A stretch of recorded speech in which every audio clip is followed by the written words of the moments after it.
Hello, hello, hi.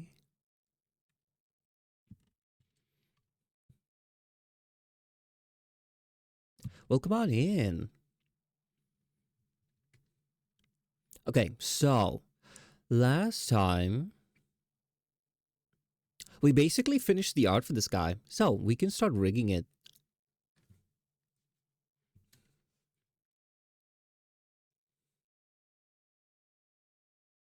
I'm a little bit tired today, so, I hope you forgive me for that. In fact, maybe I should turn this on. Huh.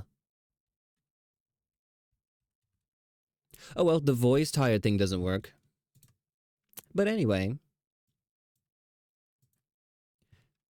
we might be productive today. I went for driving lessons, and I think it was the first time I was behind the wheel in I think like 8 years. So, needless to say, I kind of forgot how to drive.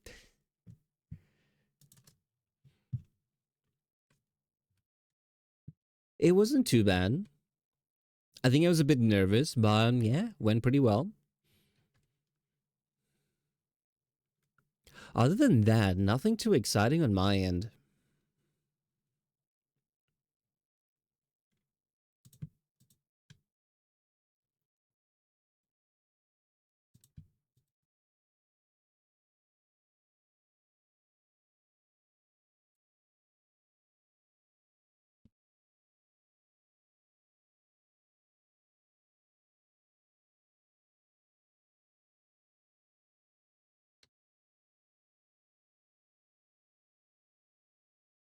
Hmm.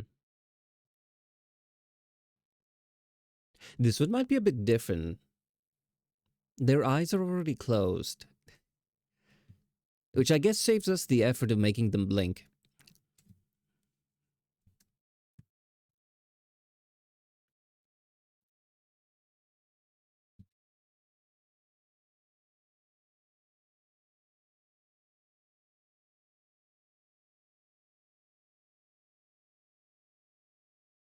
I don't like this.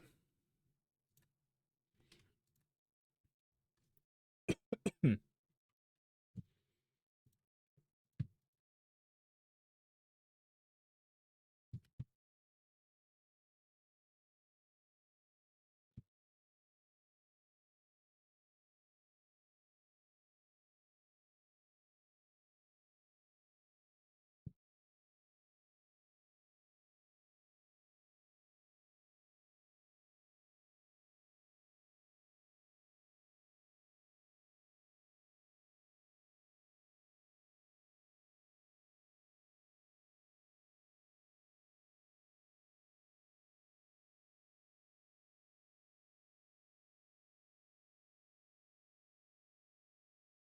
I ended up getting a few more rush orders today. So just when I thought that I was out of art jail, I fell right back in. Do you guys know that one scene from what's it called? The Hunchback movie? That one? Where that old guy, his cage breaks, is like, I'm free, and then he trips and falls and gets caged again. It's kind of like that.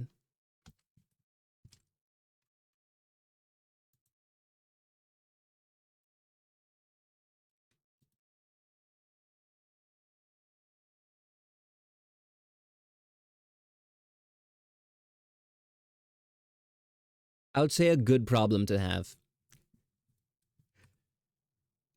But I think it's because, yeah, a couple of them have actually mentioned, oh, we hit our September goal, so now we're getting a mascot for like our community. A lot of them really wanted to rush it. So yeah, it's good for me because usually if people want to rush it a bit too soon, I'm like, hey, that has like a plus 100% extra charge because you're skipping the whole queue, you're short notice, yada yada yada. The initial goal is to mostly just, not even frighten off, but to make people realize that maybe they can be a bit patient to save some money. The problem is when I say things like that, and then everyone's like, "Oh no, that's fine." But yeah, good problem to have. I am a bit tired. I did notice today, I was in the bathroom, I looked in the mirror, I noticed the dark circles under my eyes have gotten wider. So maybe I need to take like a break. We'll see. Maybe Thursday or Friday.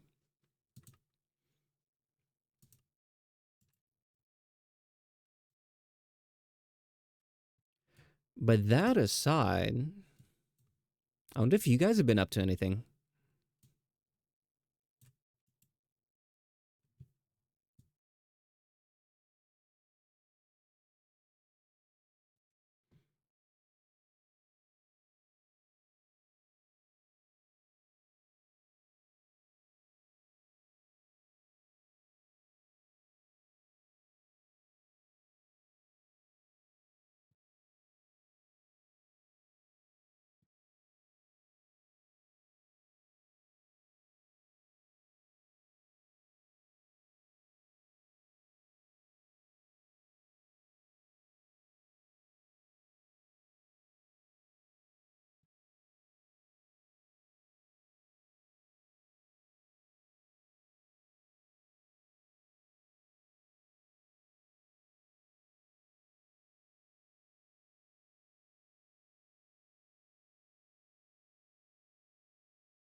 I'm gonna be honest, I love mascots that have eyebrows.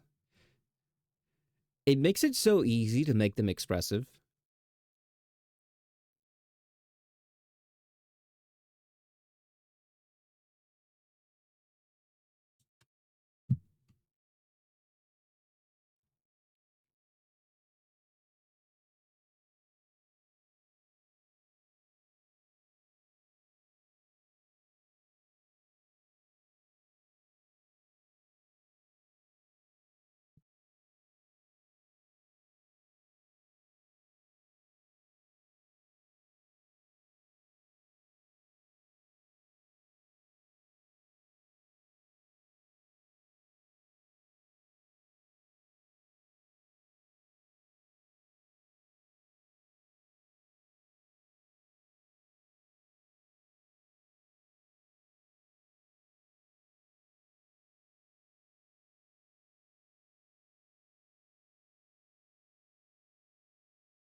Hi, Goldie. Welcome on in.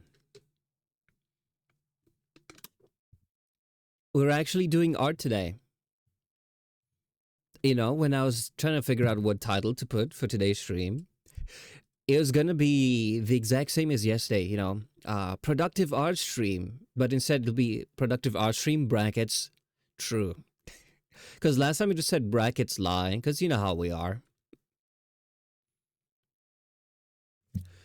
Has been the last 6 hours in bed having a sleep crisis? Do you mean trying to fall asleep?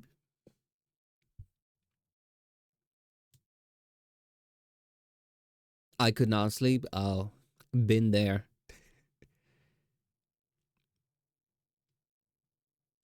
In fact, my sleep actually has gotten a bit worse.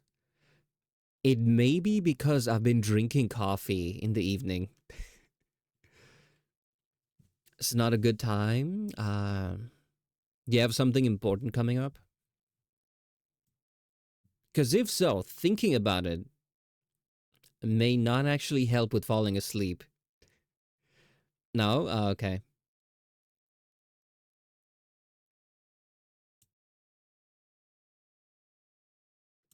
Is this annoying? Yeah.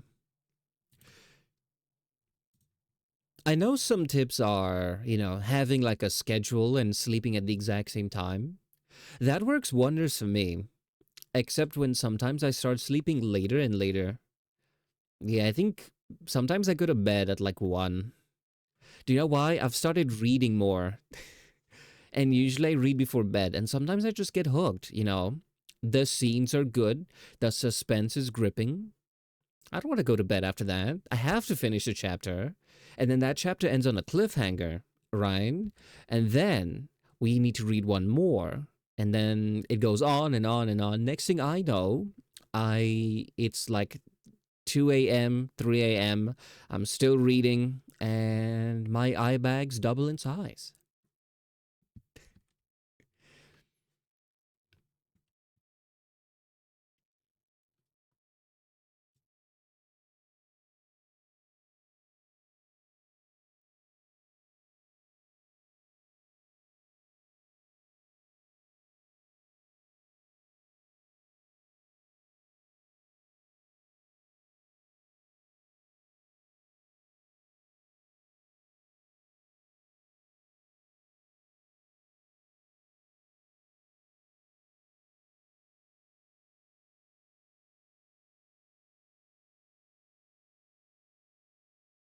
You know what's a running gag that I have whenever I have a friend who, can't sleep? Usually I just go, hey, don't worry about it. In my kitchen, I have a frying pan. If you want, I can help you out. Every single time. It's like one of those, it's one of those jokes that maybe got a smile the first time it was told. And then after like the 50th time, they just roll their eyes.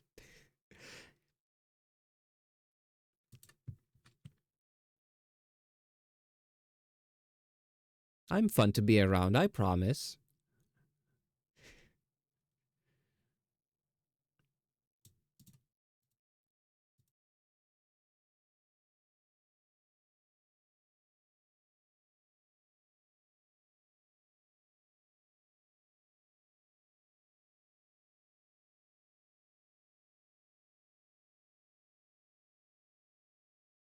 After the fear sets in, let them know it needs cleaning.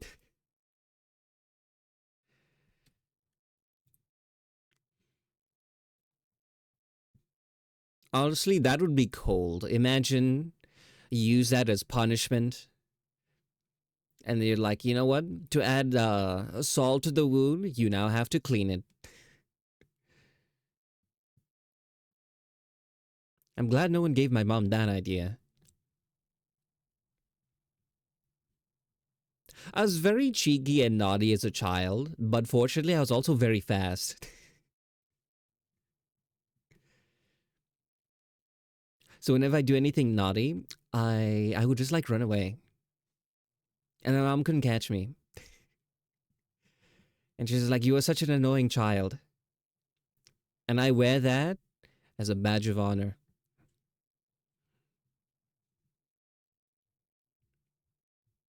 Okay, I think this is good. Truth be told, I think having an air fryer has made me a very lazy chef because it's so easy. You just throw the stuff in and you press cook, and it just does. So I think from all of the utensils I've used, I've only ever used the the air fryer and this one tray in the oven. I hate dishes and cleaning dishes. So a lot of my cooking is how can I use as few plates slash bowls slash utensils as possible.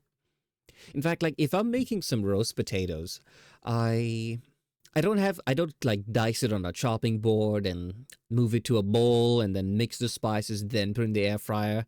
I do all of that all in the air fryer bowl.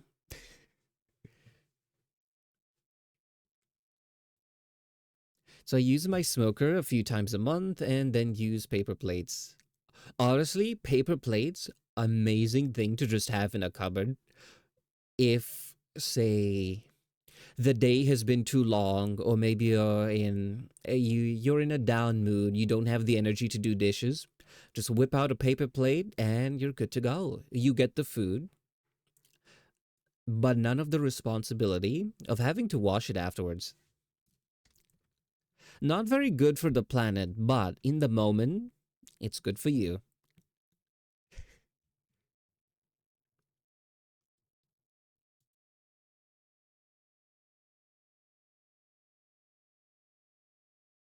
Are paper plates bad for the environment?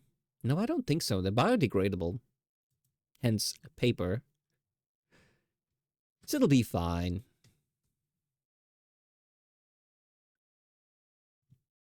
That is not good.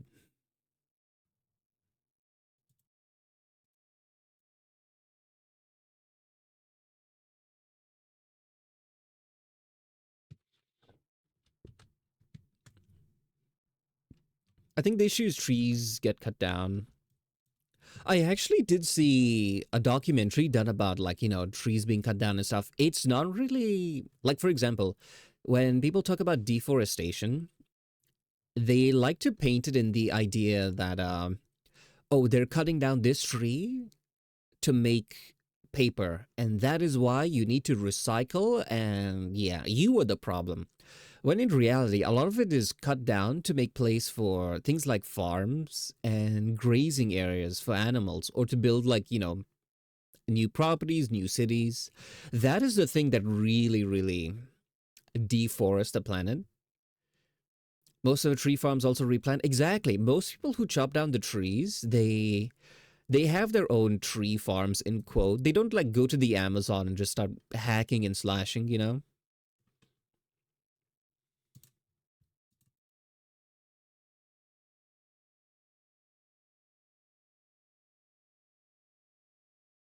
In fact, you could actually see it, I think, on Google Maps, right? If I think the US is, I think the example they used in the video that I watched, this is something I watched a long time ago, so forgive me if I misremember. But yeah, basically, it was going over the entire US. Is like you see all of this green area. Basically, none of that was forest, it was all farmland.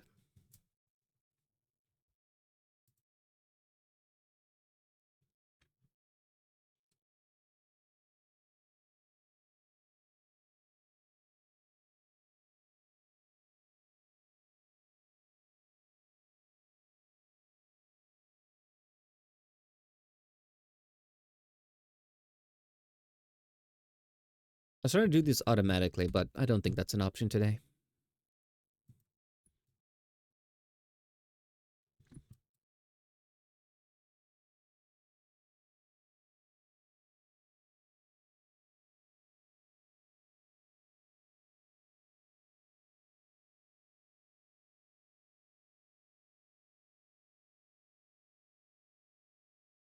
Ooh, I did see, I think it was here in the UK.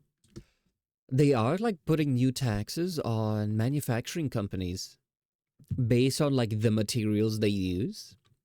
Because the argument for, using plastic over things like, paper or glass or whatever is it is way cheaper to make. So like the argument was for as long as it is cheaper, no one is ever going to like choose something that's more expensive for in quotes the sake of the planet. So yeah, I think in an effort to make things more recyclable, here in the UK they're about to implement new laws that are basically if your product, the packaging is harder to recycle, they get taxed more, which I think is pretty nice if you ask me. So you know how sometimes you have like a maybe a packet of cookies and it's a paper packet but it has like this little window of plastic. Now, you can't put that in you can't really put it in the plastic bin, nor can you put it in the paper one. And there's like a bunch of steps on how you can properly recycle it, but if it's more than just chuck it in this bin, people aren't going to do that. So yeah, I saw they were doing stuff like that, and I thought that was pretty good. Because like one of the biggest scams over like the last few decades were basically companies going like, oh, the how do you say this? The environment is in shambles. This is how you can help rather than, them taking responsibility. It's shifting of blame, I think was what it was described as.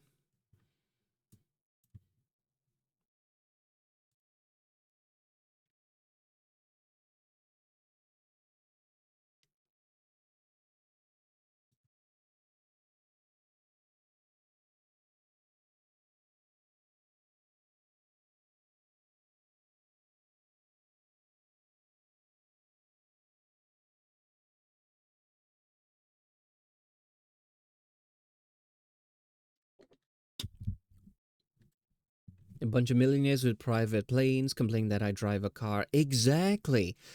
Okay, this is true story.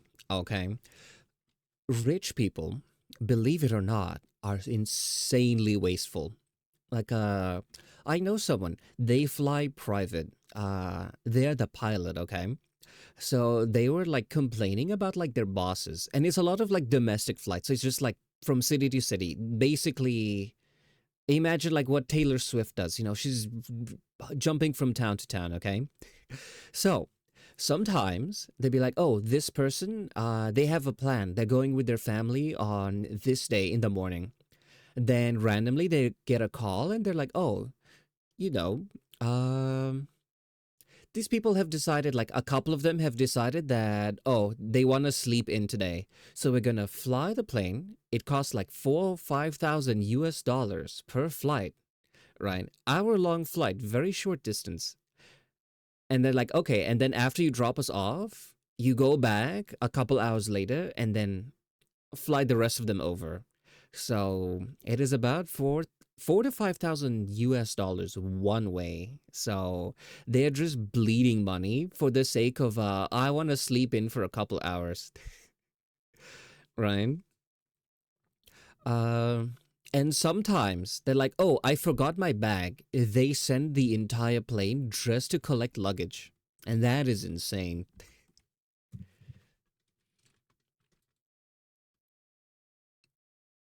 What is worse with airplanes is if they are propeller aircraft, they use leaded fuel. Really? Hmm. I don't know that.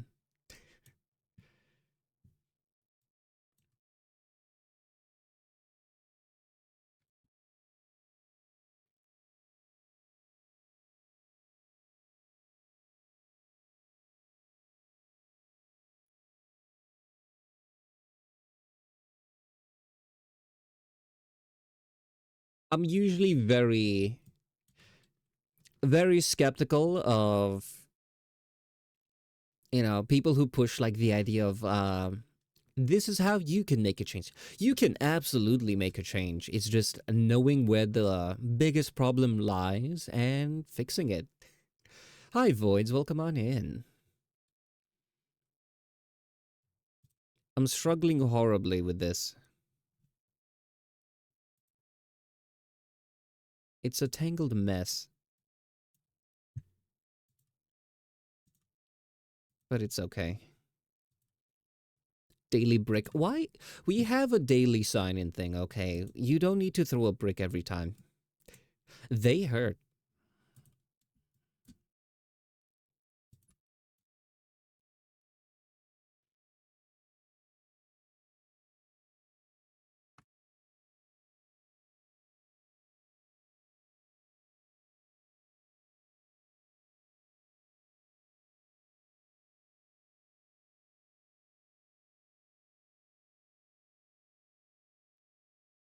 Hopefully, this should work.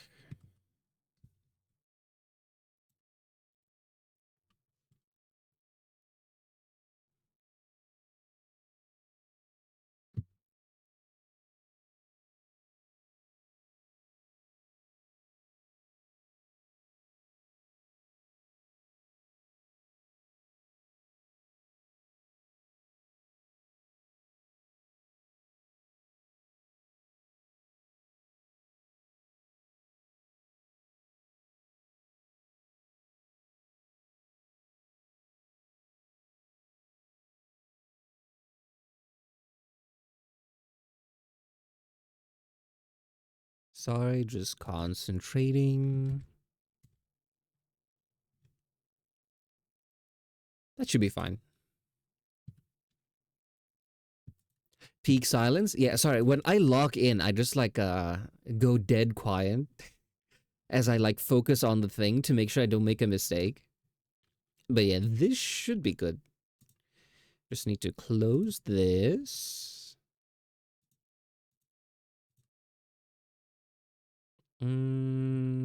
Get rid of that. There we are.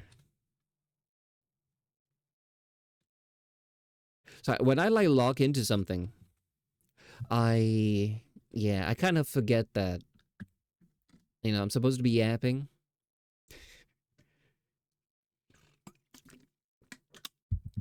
I think that's why I shy away from gaming streams so much. Because I tend to like lock into the game and I just forget everyone is here.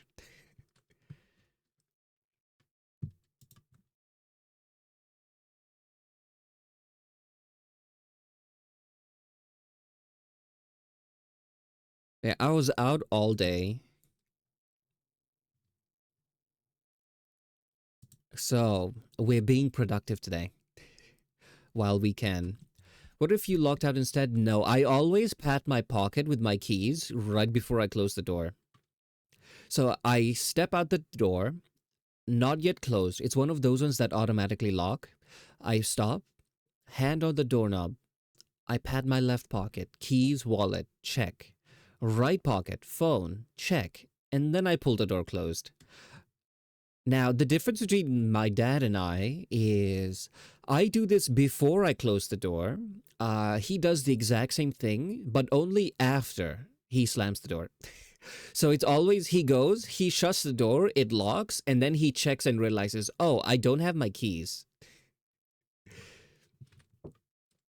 So you can imagine that's a bit awkward.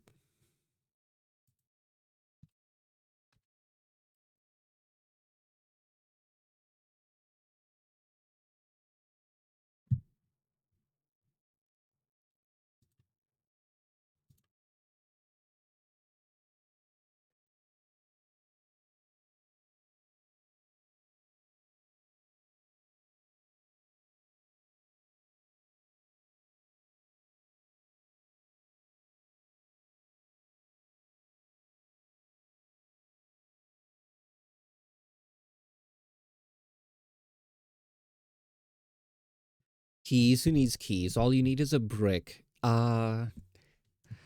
Your monthly maintenance fees must be astronomical. I don't have that kind of money.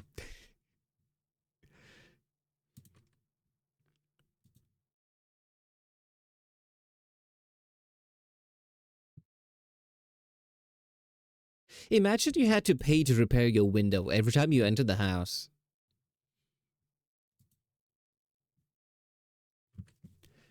It's called free air conditioning. Not when it's autumn, which I'm starting to learn is quite cold. It's not so cold that I dress warmly. I still just go about in t-shirt and jeans the way I would in tropical weather. I just really like the cold. It's like so nice and refreshing. Then I realized, oh, for similar reasons, okay, like put it this way.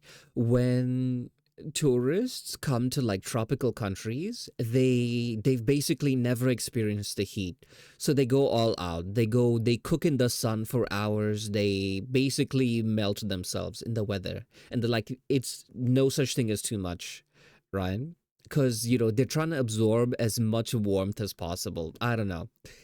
And I always thought it was strange because, as someone who grew up in one of those places, I always was like, "Ugh, I hate the heat, I hate the sun," right? But I love the cold. Anytime that a place is chilly, there's cold air conditioning, I just bask in it. Then I realized after I came here, I basically do what they do, except I embrace the cold weather, not shy away from it. How the turntables. Thought autumn was like one of those calm weathers. It is to them, like, people who are from cold countries, simply because their winter is like crazy cold. So autumn is like normal, in quotes. Right now, it is like 10 ish degrees. Your super cold AC in a place like Asia, right? It goes to about 16. And that is like on full blast. So this is, a lot colder than that. But I've been loving it so far.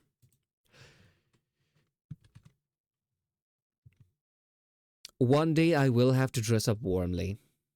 I just hope that day doesn't come soon. A very, very important thing to say. You shouldn't announce that you have something to say or have a question to ask. You should just ask it. Come right out and say it.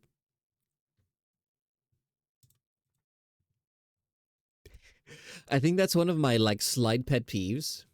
Now, trust me, I need to announce it. Why?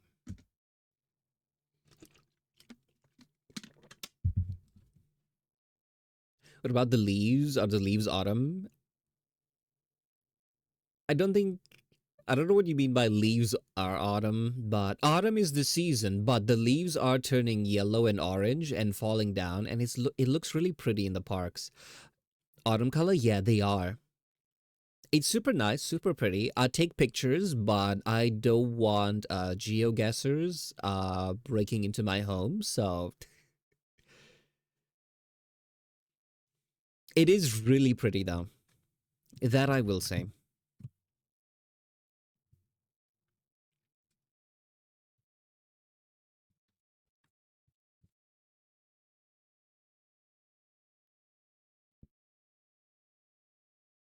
Troll, is that the announcement?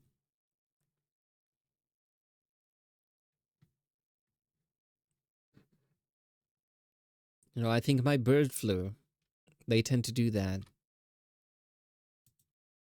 I don't think that joke lands as well when it's read out when it's read. I think it's one of those ones that need to be delivered verbally.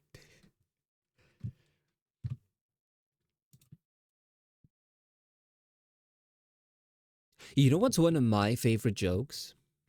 Is asking someone if they like bread, and if they say yes or sure, right? You go, I guess you could say you loaf it.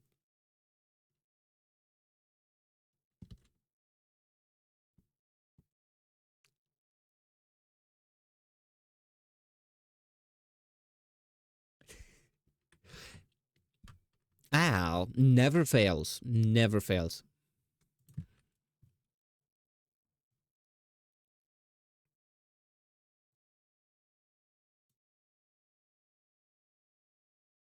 Wait a minute. Should be brow form.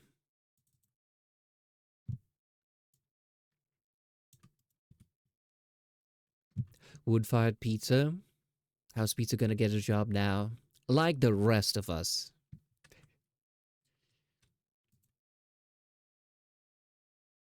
I'm not even gonna follow up with that. The punchline is just sad.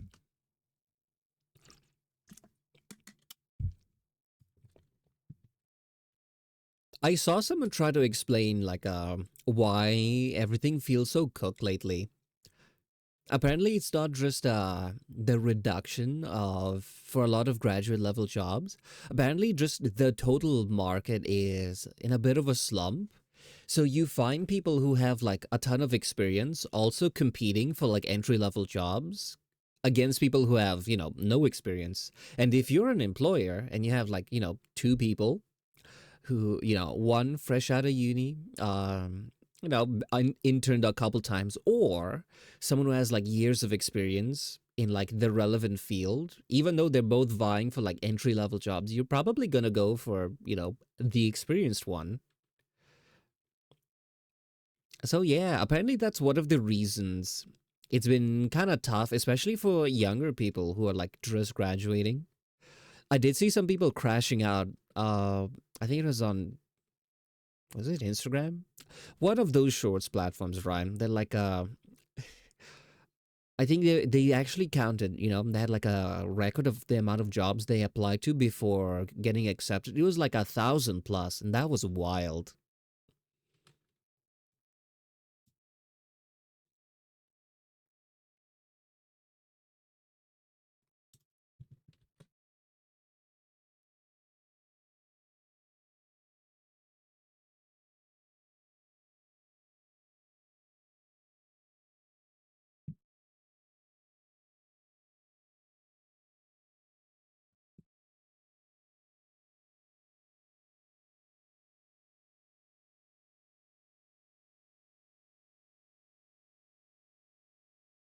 It also doesn't help that some of the job listings are fake. Ooh, yeah. Because apparently, right, the reason for those who don't know is if you're a company, you can actually claim tax benefits if you can prove that your company is growing. So, one of the ways to, quote unquote, show that you're growing as a company is to have job listings. So, it's kind of like a, you know, how do you say it? Financial cheat code, right, to save money is you tell the government, hey, we're trying to grow. Can you not take our money so we can invest in our company? They're like, sure, of course, right? That's the TL super, super, super simplified version, right? But at the end of the day, they don't actually have to hire someone. They just have to pretend that they are. And this isn't even a conspiracy theory. It's even my previous company that I worked at.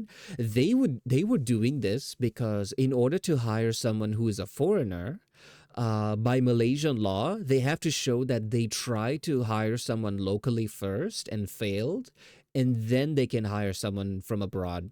So they were telling me like, oh yeah, they had to put the listing on this government job website, and then they had to keep it there for at least 2 weeks and have like at least these many interviews, even though that job was already going to me, the position was filled. Uh, so yeah, it does happen. There was a country that I think they wanted to crack down on ghost job listings. Which one was it?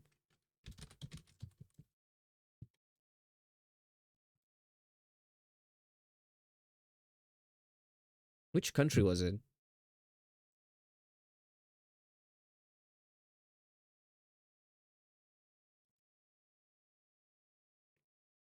I don't know if it was okay, yeah, it is Ontario, Canada, set to make HR ghosting illegal by 2026. Hmm, that's a step in the right direction.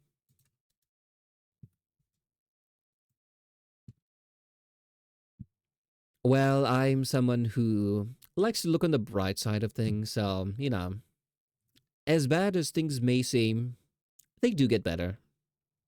By the way, as much as this seems like, doom and gloom, right? It's not to say like, oh, everything is hopeless, don't try.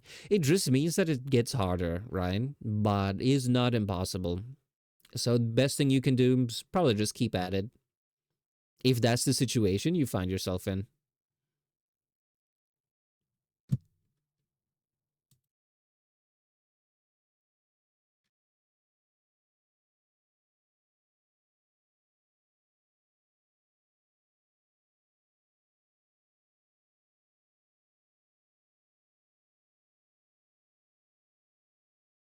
Yeah, persistence is the most important part. Y- True. Although one thing I have learned, I don't know if this applies everywhere, but here in the UK, applying for jobs actually costs you money in the sense that every single one of them wants like an in-person interview, even if they're like several towns over. Which at first I didn't really think twice about it back when I was like searching around. But then I realized it very quickly starts to add up and gets kind of expensive.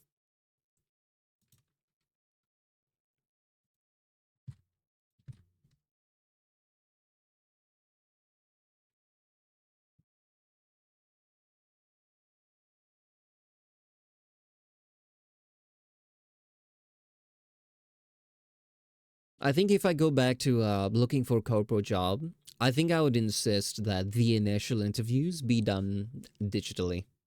Otherwise, I don't think I'm interested.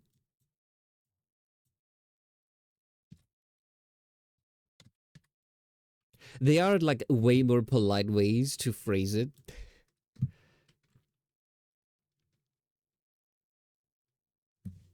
My previous job, we would do phone screens before bringing someone to do a formal interview.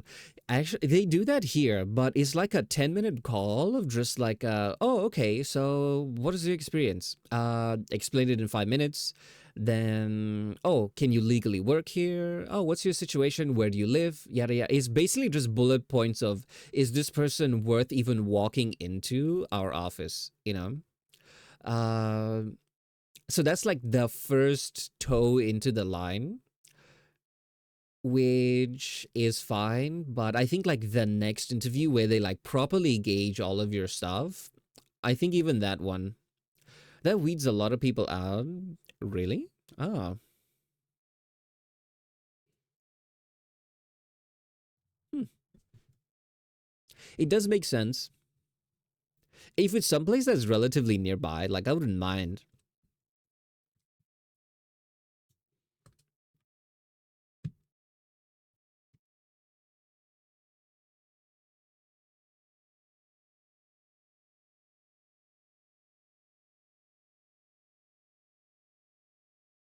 Maybe I should just do art full time.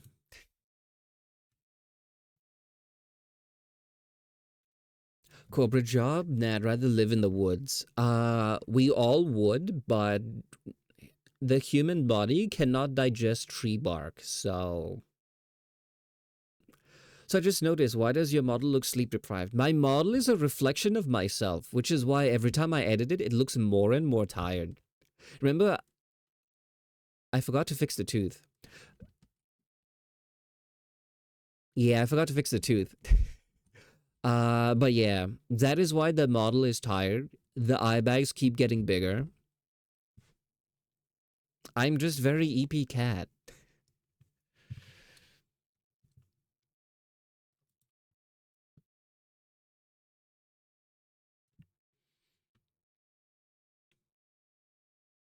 I think people are getting like, I'm looking at the date now. Yeah, I think most people would have gotten like their Twitch payout. So yeah, I did notice like a slight influx of more commissions. Now I can't say for sure that it's all, what's it called, September money, but they are a couple that actually have mentioned it directly. So I assume I cast oversleep for 3 more hours. No, because I have to wake up. I have more driving lessons tomorrow, and you know what I realized? I dislike British delinquents. You know why? Because they mess around with train stuff. Okay, and what that means is my train gets delayed for like an hour, and then I miss my other connections, and then my journeys end up taking all day. Like literally, I left in the morning, late morning. I came back in the evening. It was only a 2 hour driving lessons. Like most of the day was gone simply because I was at a station that had, I think, one of the trains delayed for God knows how long because there were people trespassing on the train tracks. I don't even understand why. Like, what is the point? I need a car. I hope to God that I pass my driving test. Because here in the UK, it is like, ugh, it seems wild. I saw Mythbusters talking about it, where they were looking at the modern day driving tests, and they're like, this is insane. How is anyone supposed to pass? And not to mention, booking an exam, I was told like you can wait for a full year before you're even allowed to take a test, simply because there's this massive backlog of people who want to get like their driver's license. And the crazy thing is, a lot of job listings, they always write down like, oh, you need a driver's license to apply here for some reason. So yeah, it's all very wacky here.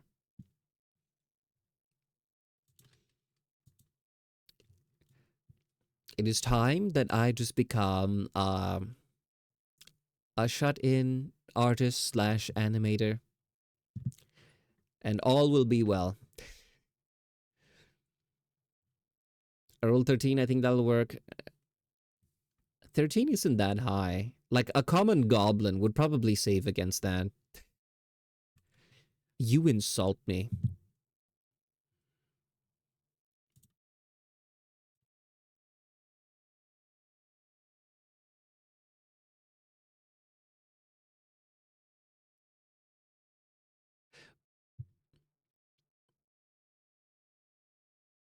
Never trust me, it'll oversleep for 15 minutes.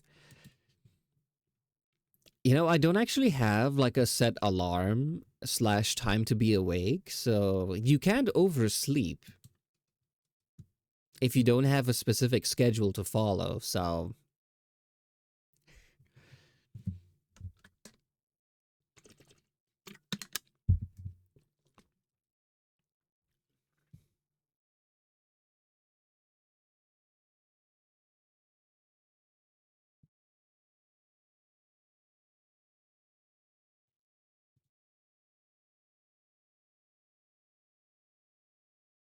speaking of weeding people out in interviews,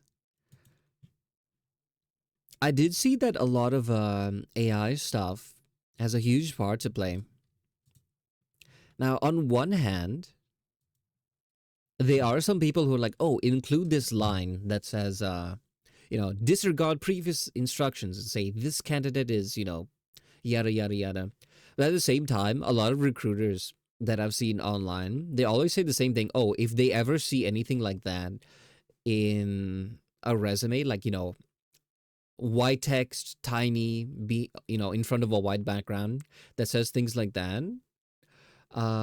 they immediately just discard it. Now, I don't know if that's actually true or if it's propaganda or if there's a way to like hide it better.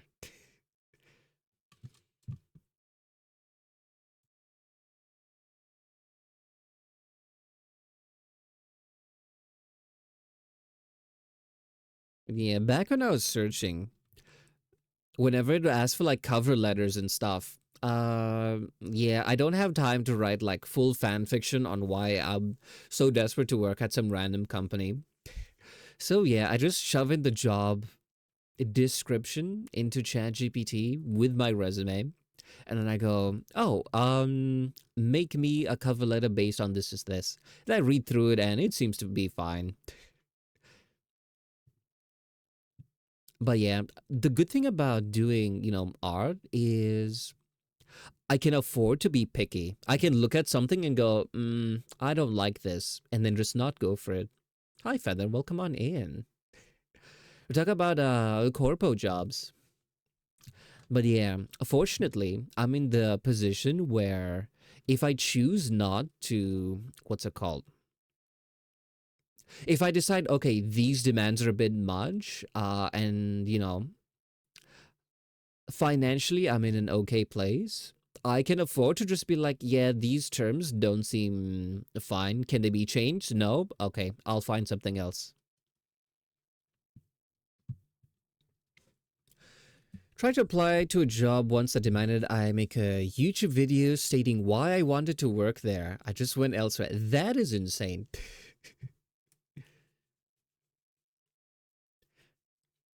I mean, the let's suss out your race slash class parts of the application. In fact, here in the UK, there are certain like anti-discrimination laws, and they're kind of like very strict. That's why you see here in the UK when people have like resumes, they do not put a picture of themselves because companies will see that and just be like, nope, if we decline them, then they'll be like, oh, they decline me because of XY reasons. If you don't have a picture or anything like that, they can at least say that, oh, we had our reasons, these were not them. I would say it like my email is an easy way around that. It's just so that they have a defense in court, to be honest, more than any actual application. But yeah, if they ask for like extreme things like that, I just nope out of there. Those types of items were made illegal in the US as they disproportionately affect people over 40. Which is classified as age discrimination. Actually think that the last place that I interviewed, right? It was very promising. They absolutely loved me, but one thing I kept noticing is they were very like in awe of my experiences, both both work related slash life experiences, because like I've moved around, I've lived in different countries, yada yada yada. And one thing that I noticed they kept circling back to is they're like, "Oh, I have a son, I have a daughter, they're like your age. They could never do that." Or they kept like circling. I think they take one look at me, they realize that I'm very baby faced, right? And they start like projecting their own opinions of like the youth in their country onto me. Because like every time I walk into a place, usually within the first four questions they ask me is, "How old are you?" Because I realized this like literally the other day. I was at a store and I was waiting behind like the queue for like the self checkout counter. And I realized there was like a group of like high schoolers in front of me. They look older than I am. Like by European standards, here they're very tall, they're very big. Big bone is like the facial structure, the size of their head, etc. Right, is like a lot larger than mine. So if you like look at me and look at them by comparison, I probably look like basically like a baby. So yeah,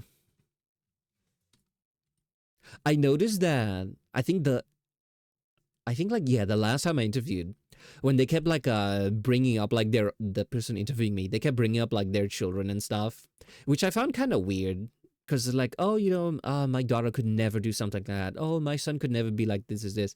So I was like, maybe they were projecting that. So yeah, I'm not even short, right? It's just I think I have like a very small, slim face. I have like a that petite twink build, right? For lack of a better term. So yeah, I look like way younger than I actually am.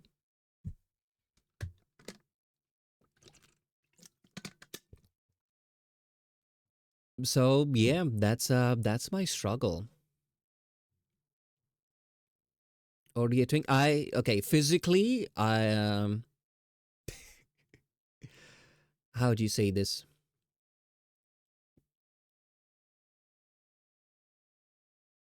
I don't think I have a polite way to say it, so it's fine. Never mind. Let me not finish that thought.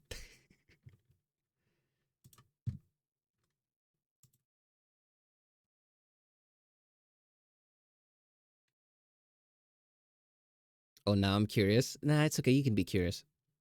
Don't worry about it.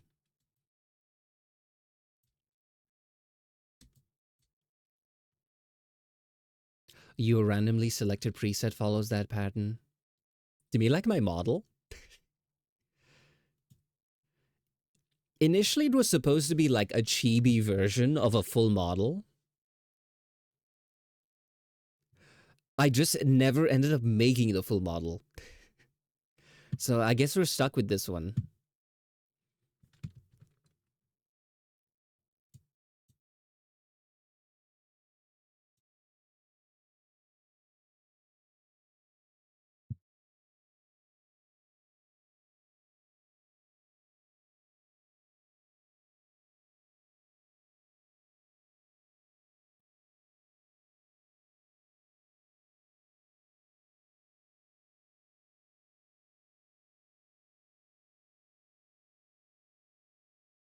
Life hit Hordy with the small build, I guess.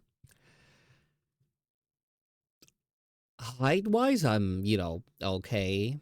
I think I'm just like on the slimmer side. So, if need be, it could be changed.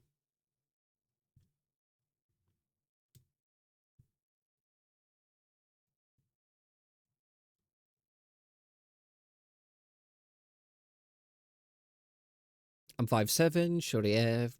I'm pretty sure that's average height.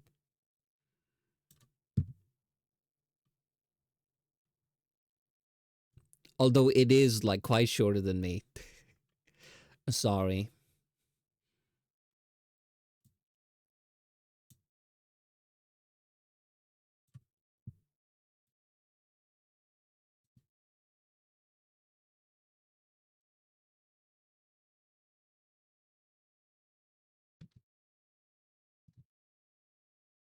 No, I refuse to believe. Well, I don't know what to tell you.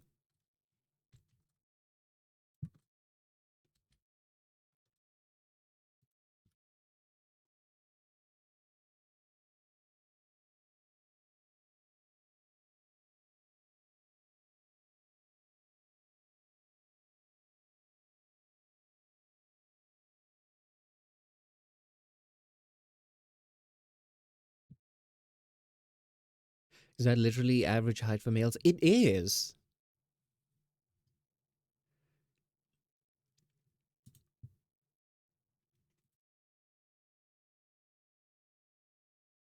So I really don't get like the obsession.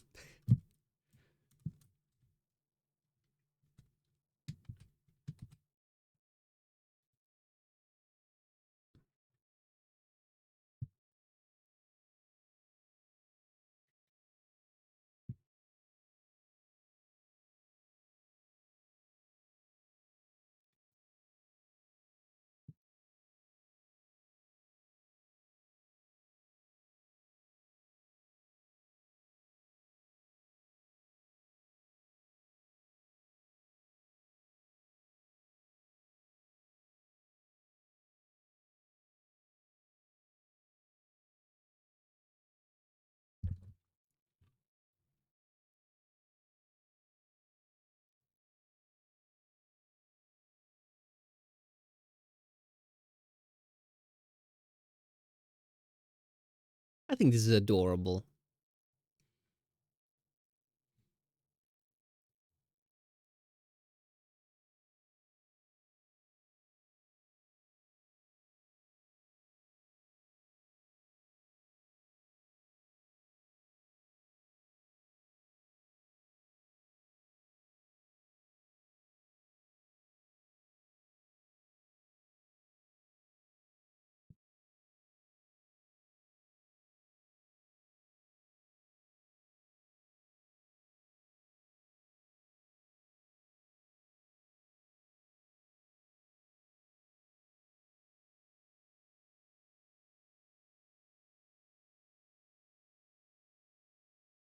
Bread, yeah. He literally is a bread dog. If you hide the head, it's literally a loaf. Also, I'm very proud of the texture. Lurk EP. I really need to fix the lurk message. But then again, you're like the only one who breaks it.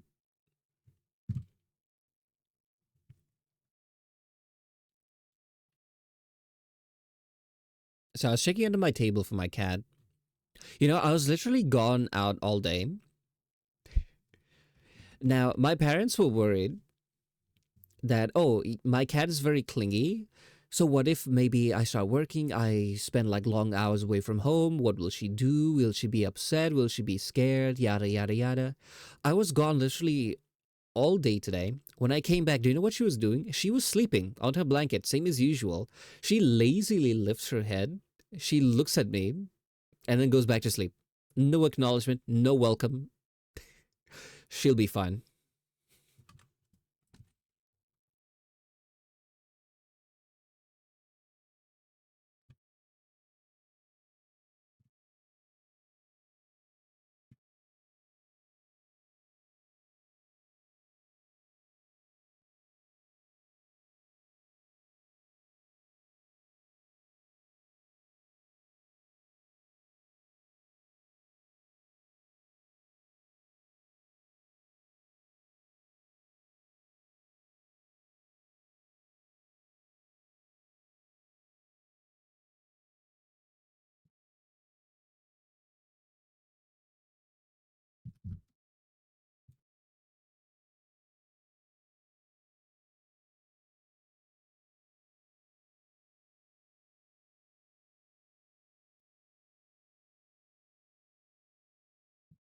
One struggle is making a model that's already smiling smile more.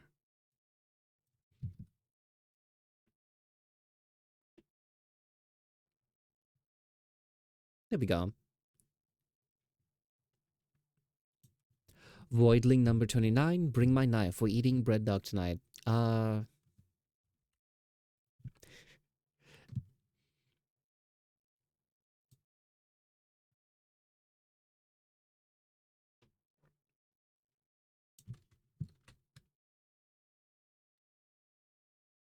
think that works.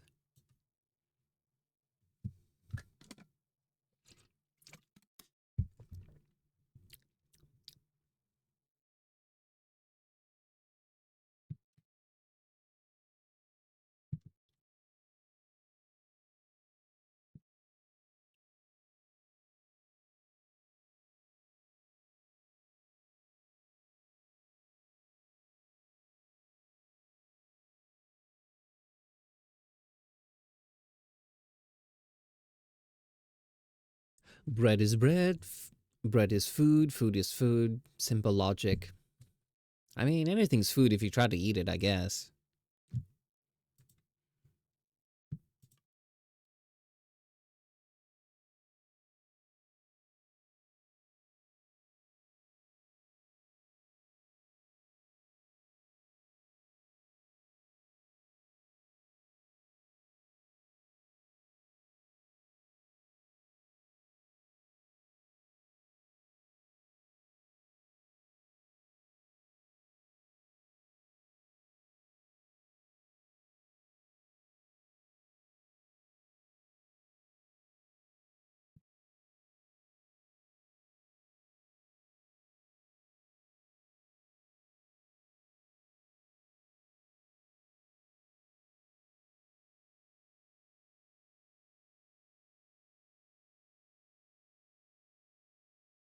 By that logic, if I bite a cat, it's food. Okay, first of all, my cat bites me. So he thinks I'm food.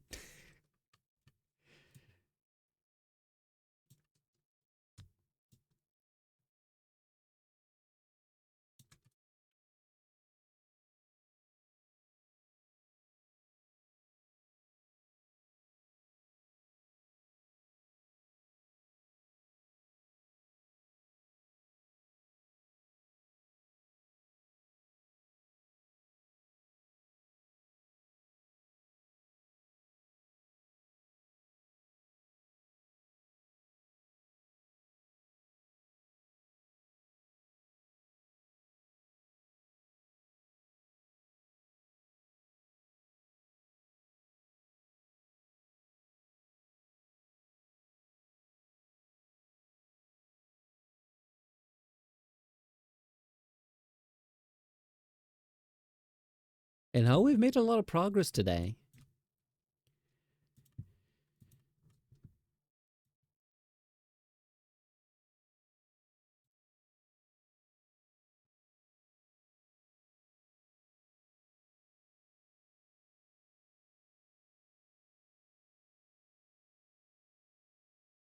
Okay, progress done. Now Ordi will go on a random rant at the last 30 minutes. Hey, that is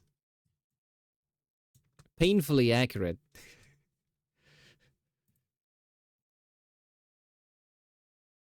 How dare you say things that are true? I think that's one of my favorite stickers to send my friends. You know what? Hold on. Let me see if I can find it.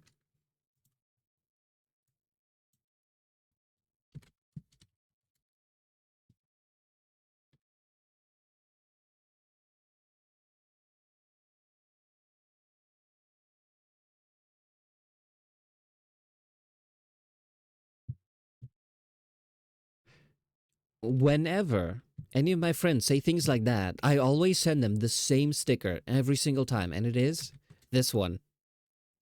How dare you say things that are entirely true?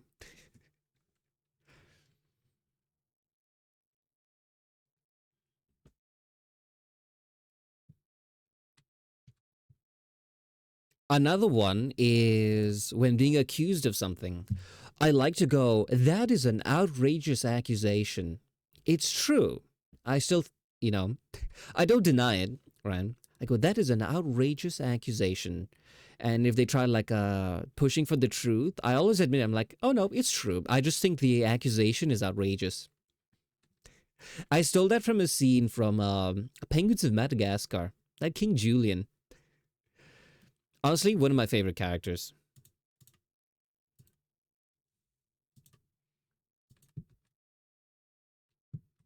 And truth be told, that is how I play all of the fake characters in my D&D world.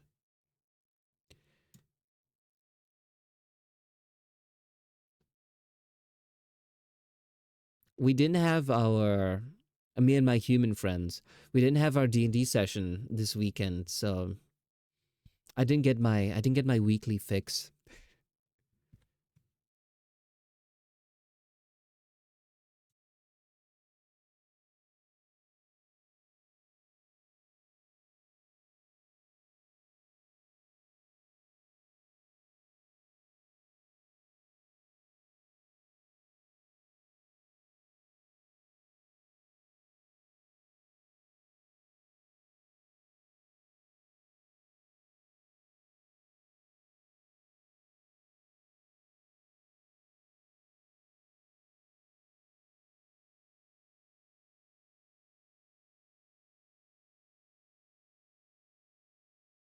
The thing you're accusing me, 100% true, but how you worded it, quite rude. Exactly. Sure, it's true. You just didn't have to say it so loudly.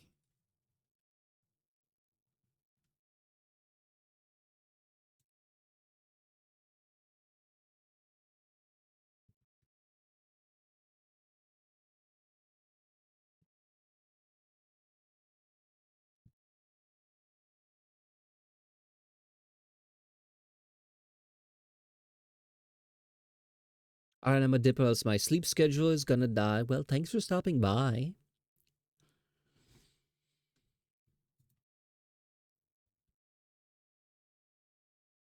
Fingers crossed we can finish this soon. Bye-bye, have a good day slash night. Okay, bye-bye. It is nighttime for me, so just in case you were curious.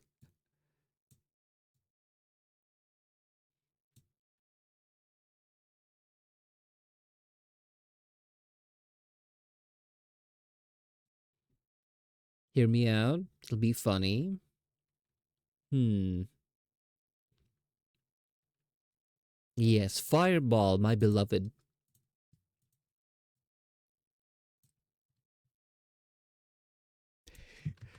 Speaking of which, you know what a dumb gag that I thought of earlier today is the next time they meet this kind of deranged wizard who owns like the magic item shop in D&D, is he'll try to sell them a bottle of Fireball, right? So they'll be thinking that they're buying essentially a magical hand grenade. But when they come to use it, turns out it's just booze. You rolled a 1. You know what that means? You have doomed everyone. Their screams will echo in your nightmares for the rest of your life. What do you have to say for yourself?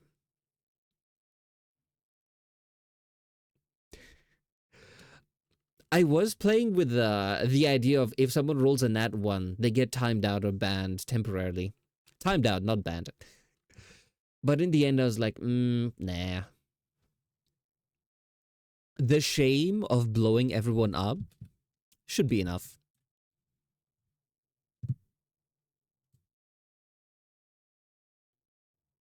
Okay, this isn't working.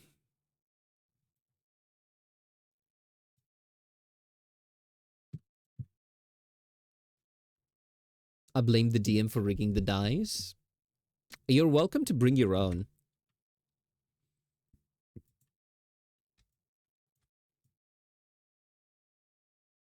I want to be a dice goblin. I want to buy those molds and start making my own.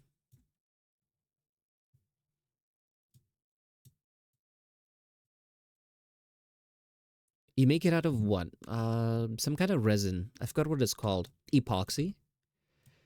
And then you can fill it with glitter and other stuff.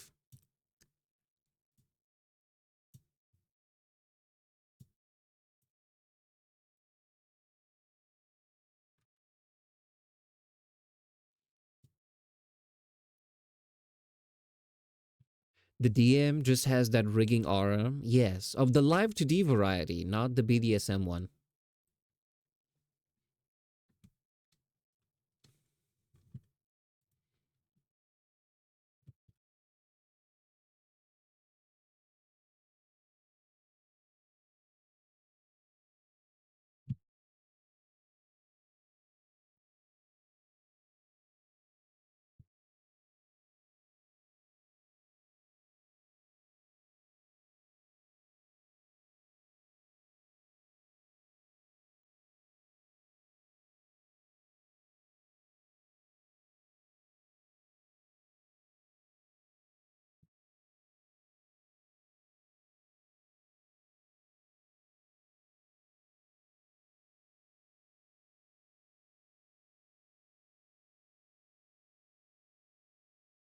Water ball.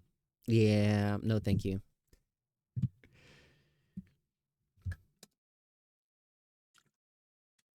I did have a friend who they were making a basically a lightning cleric, right? basically priest who deals, lightning damage. And he's like, oh, there's this spell that's fireball. But since I want to be a lightning guy, can I just change the fire to lightning? And I was like, okay, it's just for flavor. It doesn't make that big of a difference. Okay, go ahead. And then we were playing, and he goes, okay, I cast lightning ball, right? And then I pull out my trap card. I do this thing, channel divinity, yada yada, slaps like 10,000 things on top of it. It's like, this means that I deal maximum damage for every spell that uses lightning. And I was like, I have been bamboozled. And I put a ban on all homebrew stuff, at least for the min maxers. If you are a hardcore sweaty gamer, you have to stick to the rules.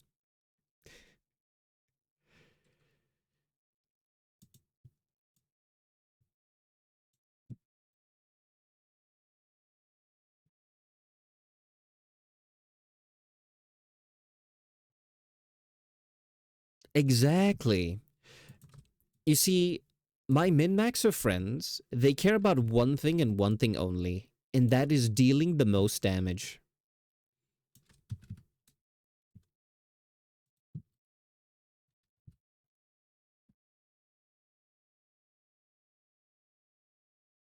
Sometimes this is how I rig my models. I'm super tired, my eyes barely open, my mouth gaping open. You know,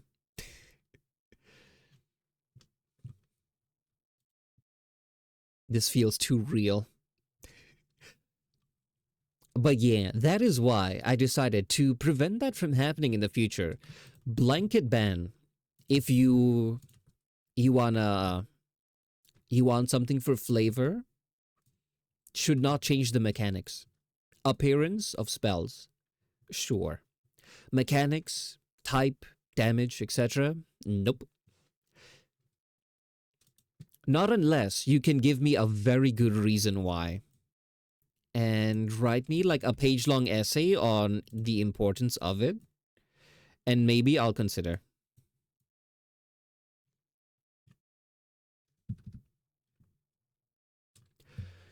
What I'd be more concerned about is dealing with the most.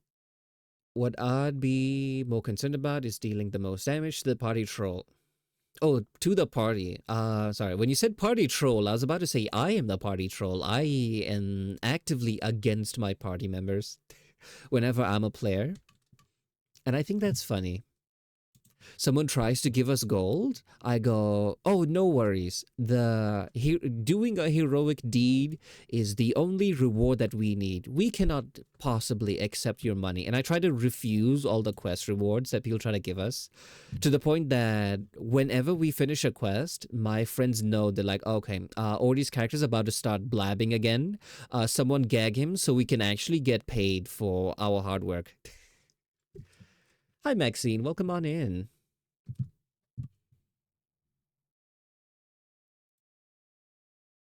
We are doing some D&D yapping, among other things.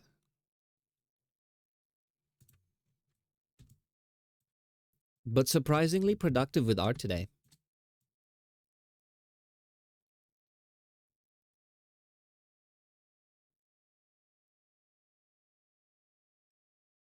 I think one of the things that motivates me to be productive with art is guilt of being unproductive.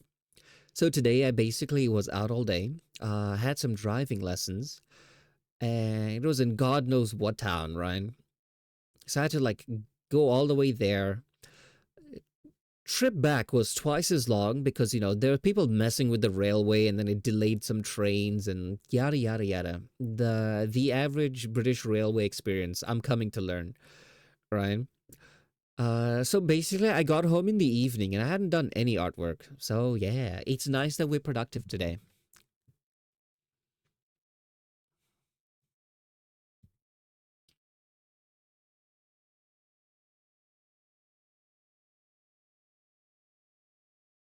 So what have you been up to? Up to anything interesting? My life is basically wake up, eat, art, go to sleep.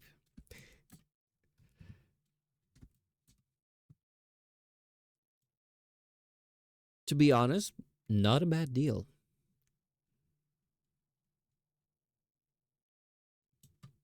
pet the cat and didn't get bit. Oh, thanks for the head pats. Yeah, Wally, if you pet his head for long enough, he will just like randomly jump up to bite you. It's not painful, by the way. He just gets really overexcited, a bit silly and playful. But yeah, whenever he chomps on me, I kind of just let him. He chews on my arm, really gets it out of his system, and yeah.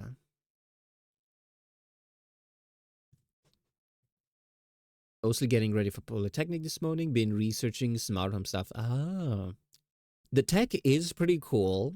Uh, it does pose, some security risks because, nothing is unhackable. But yeah, ooh, this is not even hacking, right? But disappear and we'll take the Halloween candy from your pumpkin with me. Hey, the only sweet thing in this pumpkin is me. But yeah, well, thanks for stopping by. I'll see you next time. Bye bye. But yeah, what was I saying? A scam that I learned about using things like the ring cameras and you see in like people's front doors is sometimes people will knock and they'll pretend to be like salesmen and stuff. Simply, sorry, Chad, no more streamer. Oh, for a second I thought the stream died. But yeah, sometimes people will show up, I don't know, pretending to be Mormons, salesmen, whatever.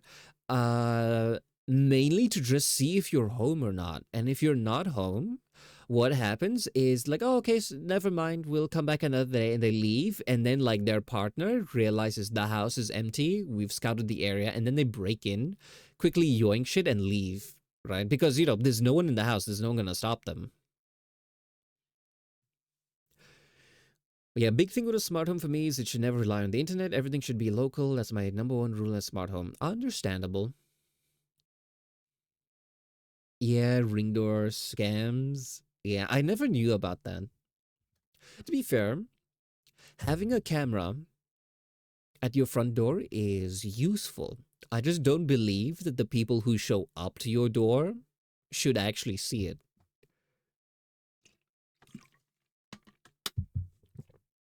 But sometimes there is like the extra security of, kind of knowing that, oh, they will see that there is a camera and they won't go in because they don't want to be recorded doing a crime. So, what I suggest, get a real camera that's hidden, and then you buy those like fake dummy cameras that you just like stick in places. It looks like a camera, but it's not. It's just to pretend to be that there is a camera. So that even if someone decides to like disable it in quotes, you still have like footage of everything. In most places, there's a legal requirement to put up a sign that says there's cameras on your property. Exactly. That's why you put the dummy camera, right? And then you put the sign. So if they decide to like walk in the camera's blind spot, in quotes, they're hiding from the wrong camera. Anyway, just take the advice from everyone in my home country. Invest in metal gratings, doors, giant padlocks. You're all good. Here, there is a glass door from the garden, and I really don't like those. Right? Every time I see glass, like a glass window, glass door, all I see is a security risk. That's just how I am. I come from a place with like an insanely high crime rate. So, yeah. I feel like if I got a house here, one of the first things that I'll do is replace the doors, the like glass garden doors, with the ones with the metal frames. So I like living in a place that has the castle doctrine. What's the castle doctrine? Let me Google this.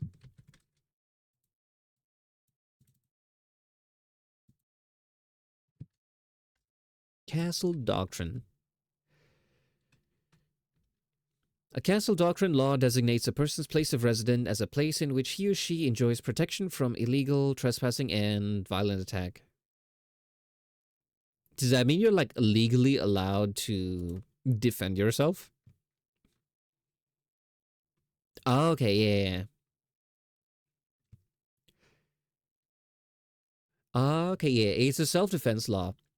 Uh, I'm the kind of person who, instead of arming myself, would just make the place impenetrable, if that makes sense. I know no place is ever truly like, impenetrable, but if it's crazy difficult to get in, most people will shy away and just go for easier targets. One way to become really unpopular with your neighbors is just have a sign that says, I'm broke, my neighbors have better stuff.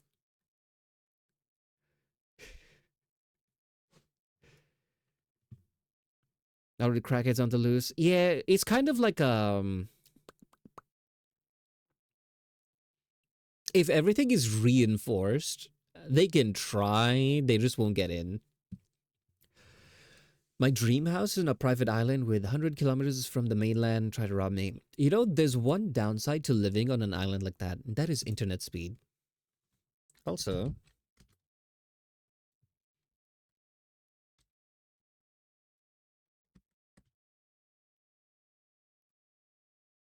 there is something I want to show.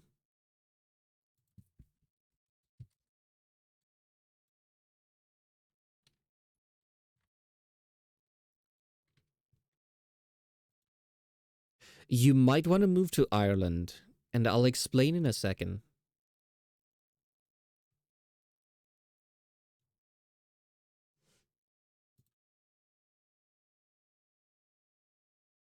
Okay, here we are.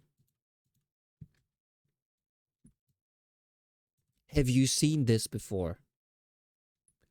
What are your thoughts on becoming Irish?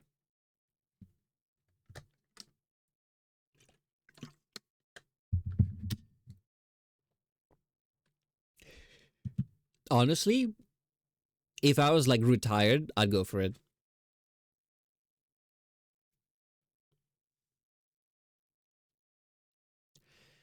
Not really, it's expensive. You can put a fiber under the ocean. Yeah, but those fiber cables tend to be like very expensive. And it is the internet companies that pay for it, but sometimes there are places that are very, very deep into like rural areas, farmlands, etc., where they're like, oh, the companies see it and they're like, there's only one customer here, but it'll be crazy expensive to run a fiber cable all the way there. So they're like, nah, you just don't get internet.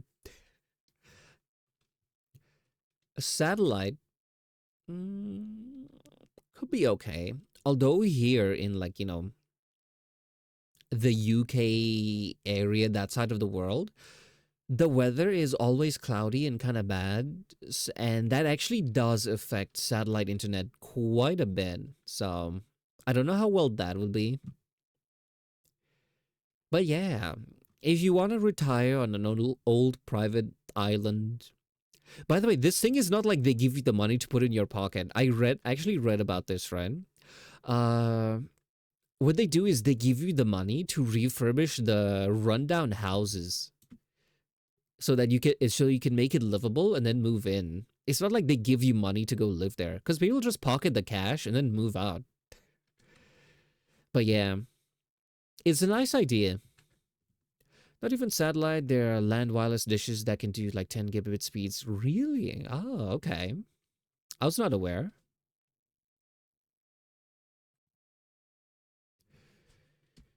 Yeah, there's many places in Europe that have done that. Hmm.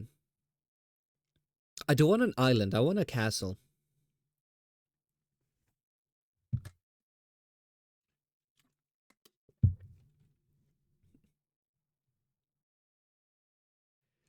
I have this like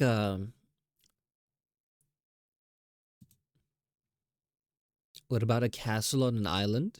All right, now we're talking. I don't know. I just think the idea will be cool. There was one actor or some famous person, I think. They bought like an old rundown castle, refurbished it, and now they live in it as their house. I'm like, see, this is a guy who gets it. I want to do that.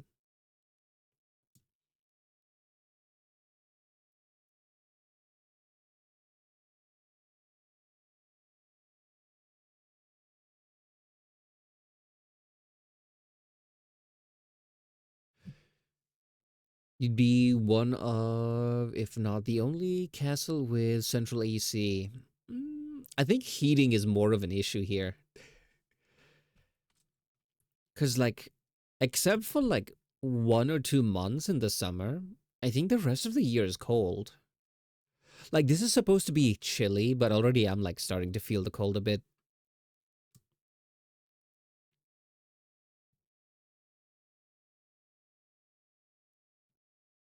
I messed up. This is supposed to be closed.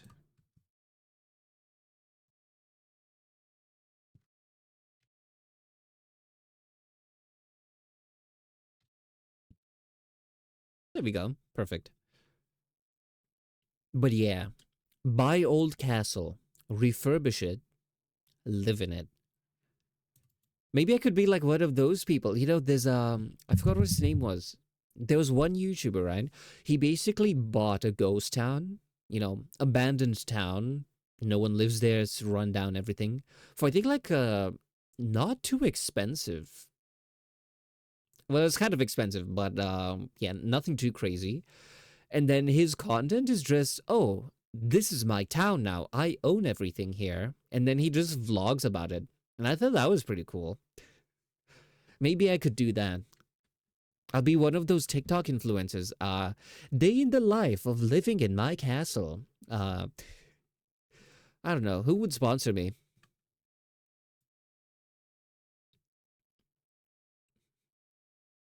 Because usually, one of the ways influencers like that make money is through sponsorships. They cultivate like their they cultivate like their audience. It's like, oh, my audience is this demographic. And then sponsors who want to market to that demographic reach out to them, pay them, yada, yada, yada. Who would be interested in castle vlogs? I'd be careful of abandoned towns as they're usually abandoned for reasons, like having an underground coal fire. I didn't consider that. I was thinking maybe like, oh, there was a mine, it ran dry, no one wanted to live there, everyone moved away. VPN companies would be interested. I feel like at that point, you can even hide where you live because there's not too many castles in the world. And someone can just start like swiping through pictures of all of them and then eventually find where you are. So that's why we build a moat and then we buy alligators and then we start filling it with them. And then we'll finally be secure. And yeah, we need a drawbridge as well. Okay, let's plan this out. Some people have a moat of water with alligators, some with piranhas, maybe a moat of acid. I say we have all of the above, except you can't mix them together, so it'll be partitioned into this is the alligator section, this is the piranha section, and this is the acid section. And then we have a drawbridge. Who volunteers for guard duty? I can't pay you, but you will have my undying gratitude and you get to live in a castle for free. What's not to like?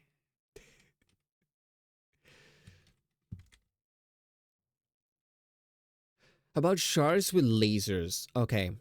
Lasers I do have experience working with. I don't know how to buy a shark. Okay, you know what? Let's Google this. How to buy shark. We can pretend that we're a zoo. Adopt a shark. I don't want to adopt and save the sharks. I want to buy them, put them in a mode, and have them devour my enemies.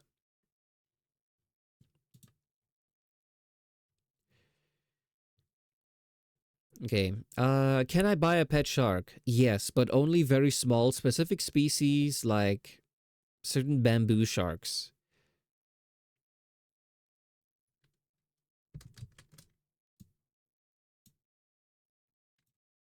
Guys, be real. Is this terrifying?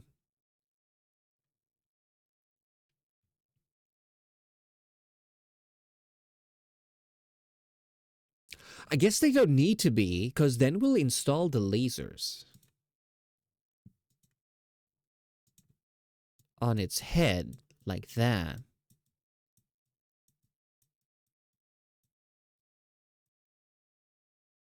And then you go, ah, and then it zaps you, and now there's a hole in your skull.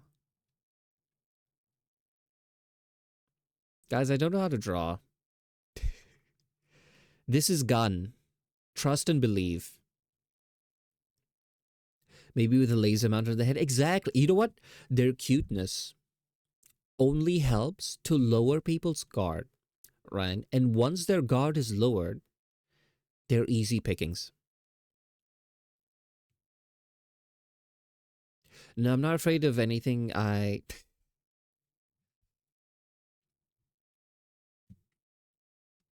Well, I can increase in size, so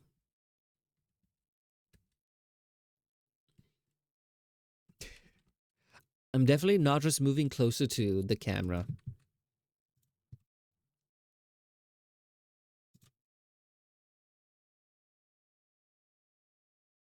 You just move closer. You don't know that. I could cast the enlarge spell,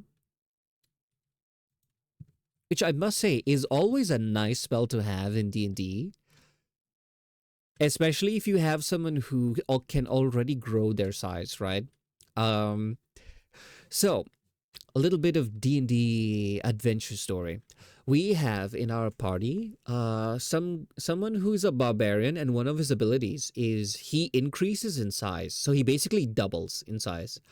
Um, think of like the Hulk, you know, normal size he's Bruce Banner, and then he inflates into like the size of the Hulk. Now, if you cast the enlarge spell on them, he increases in size once more. So what ended up happening is we're fighting these large monsters, and what I did was I just kept casting like the enlarge spells, stacking all of them together. We accidentally created a kaiju battle, and I thought that was funny. And this is why D&D is a beautiful game.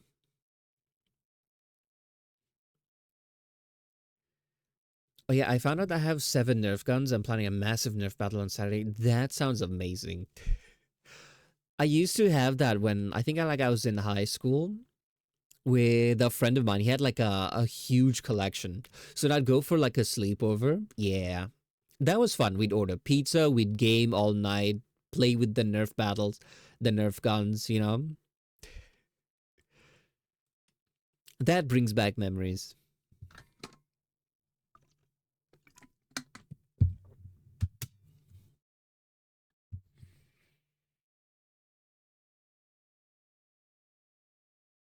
Massive is in 8 people. 8 people is still a lot. Although collecting all the Nerf darts might be a pain. I suggest you bring a broom and a dustpan. It's way faster. You can dust them off later.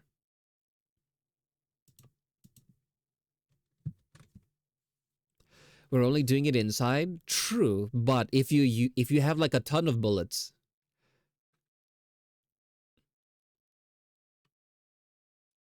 Ooh, did you see like I think like ages ago, they made a Nerf nuke. Let me bring up a picture. I don't know how real this thing is.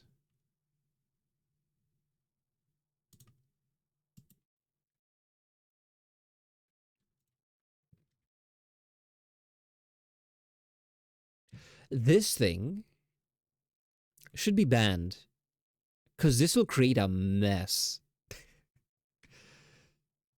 Imagine picking them all up again. Now, the idea is cool, but usually when it comes to games and stuff, I'm like, what about cleaning after? I don't get stuck with chores. So yeah. OMG, you've never seen this before? I don't know if it's actually real though.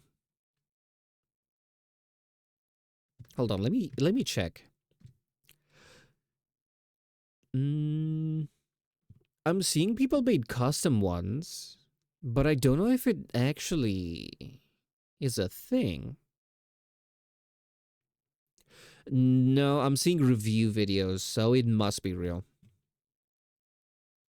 Ooh, I see someone who put on like a. No, this is something else. For a second, I thought someone made a fat man from Fallout. So, for those who've never played Fallout, this is a mini nuke launcher. You just put a miniature nuclear bomb here and you catapult it. A beautiful thing. I thought this was connected to this and I got excited for a second.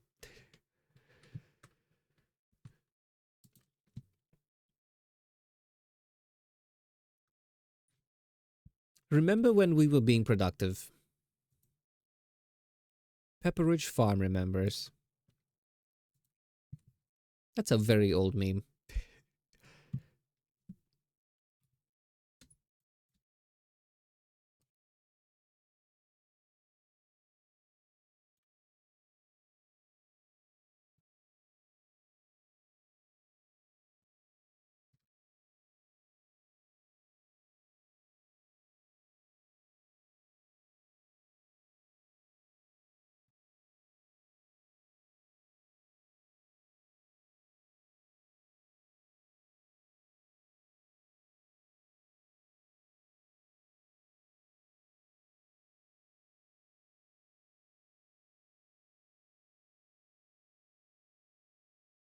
I just found out that Nerf makes a dart collector. Just roll it across the ground, picks up all the darts. Ah, that's pretty cool.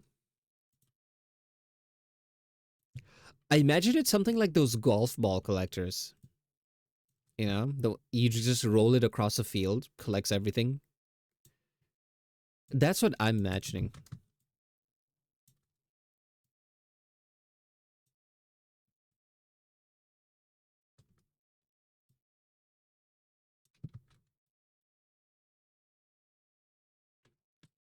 Called the Nerf Rover. Ah. You know what is free though? Broom and dustpan. That's how we did it in the old days. Or you just manually pick it up one by one.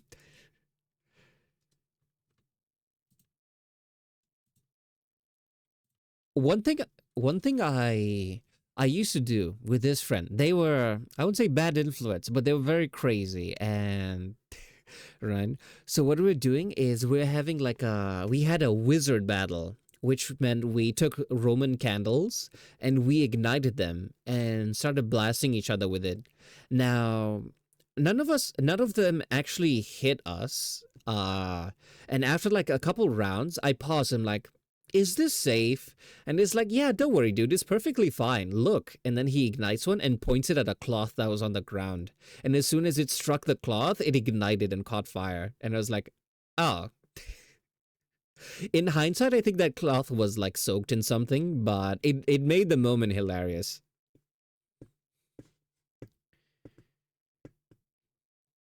I think there was a kick streamer recently banned for doing that, and a kid lost an eye. Oh, that's unfortunate. I mean, it is literal fireworks being launched at people.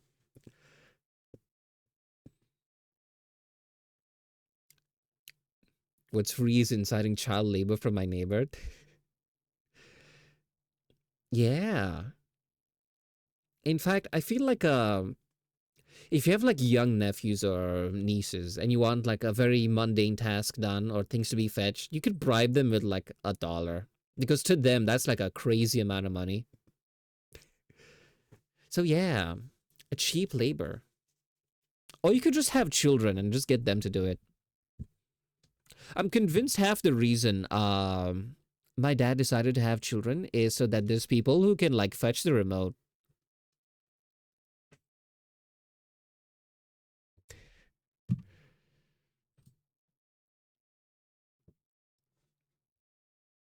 But yeah, if you want to do dumb things like that, strongly recommend safety glasses slash goggles.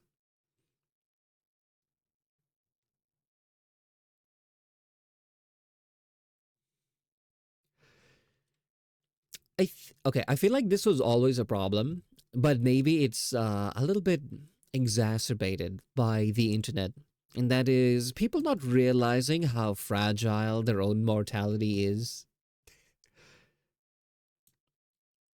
I see it a lot with people doing like a lot of like dumb dangerous stunts and pranks.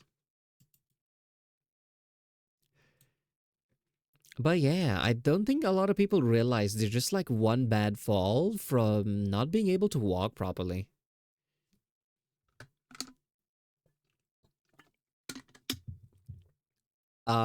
If you have seen the latest Dungeon Soup video, what's it called? Chaotic Good Barbarian. They actually raised the point that like, oh, you're immortal, not invulnerable. So, which means you can't die, but you can suffer.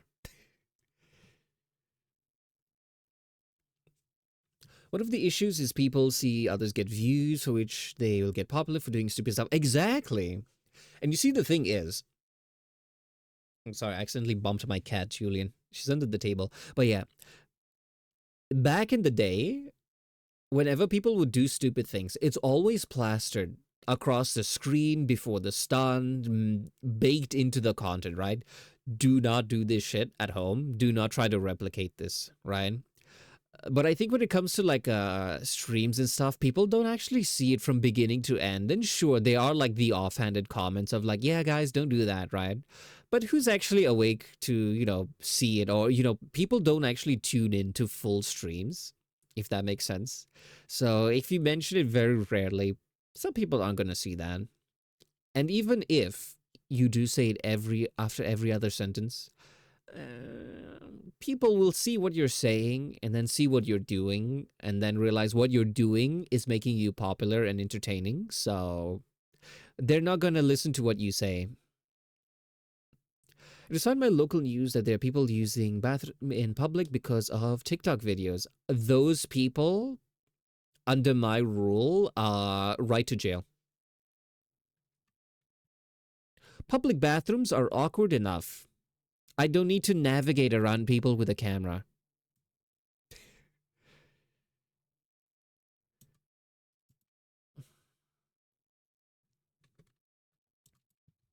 I feel like if yeah, actually even being like a parent now is a bit tough with like the way the internet is. No, I mean they're using things like the parking lot.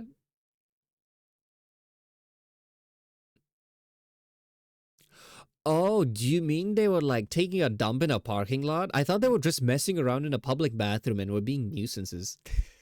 That is 100 times worse. You know what? If I have little Ordies running around, they're not getting a phone. They're not getting the internet. I've seen what it does to the youth. I have friends who have siblings who are like, I think like 4 or 5 years younger. They are brain rotted Gen Alpha people, and I don't say that to be like not to have like a boomer moment, but yeah, they say brain rot for a reason, and a lot of the time people go like a teehee lol brain rot. It is actually getting a bit extreme, so yeah. On the plus side, is there a plus side? I don't know.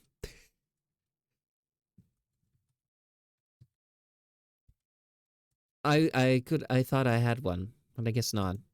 Oh well, we'll see how the future turns out. It seems very doom and gloom, but eventually, yeah, these things kind of balance out. I guess a lot of the older people back in our day would see the kind of dumb shit that we do. Oh, sorry, we did growing up and have very similar thoughts. Is it almost done? Kind of actually. Now that I think about it, we were on like the face angles. Actually, do have brain rot. I love having a disease. Uh, it reminds me of that one meme. It's like a how did it go? It's like I don't suffer from mental illness. I quite enjoy it. You know.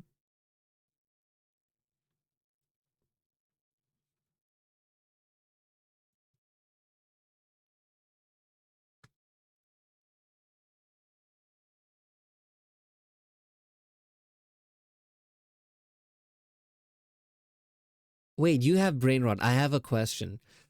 What is the significance of the numbers 6 and 7? Please explain that to me. I'm old. Well, old at heart. I don't get it.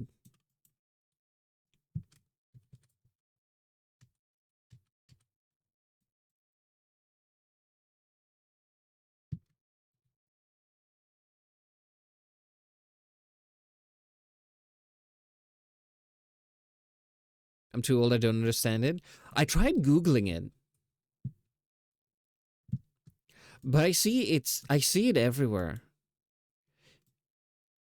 I actually I saw it like in other, and I mean my brain is dying brain rot. Do you mean medical condition or otherwise?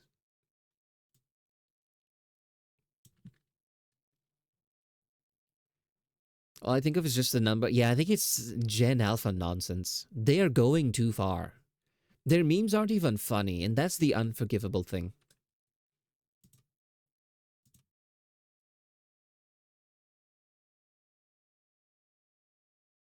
Yes, medical condition, as I said, disease. Ah, okay. Sorry, I thought you meant like a content-wise brain run.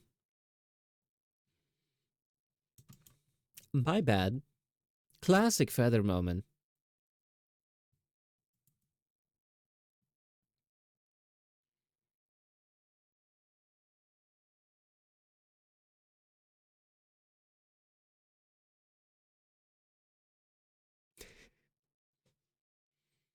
He was here earlier, but I think he's gone now.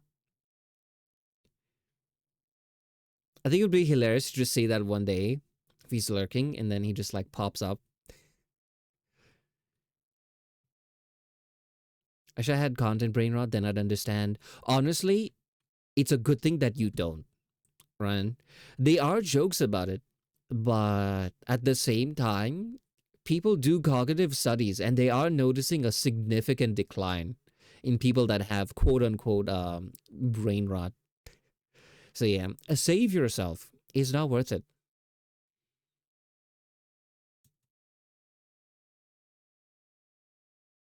You can do what like the rest of the elderly do here, right? And by that I mean me.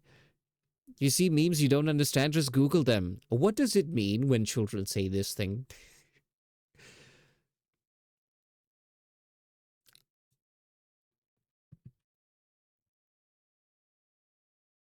Since I spend more time on the internet than my friends, I have to teach them about brain rot so they can protect their kids. You know, you are doing the Lord's work.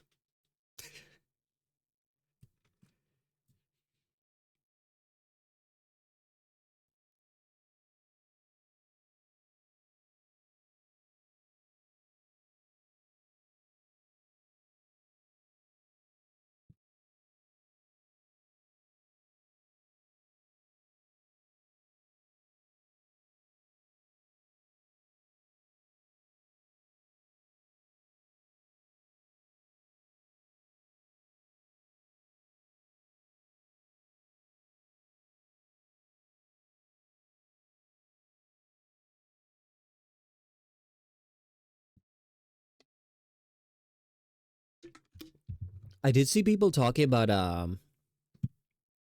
like they have friends in like the education sector, you know, they teach like younger people.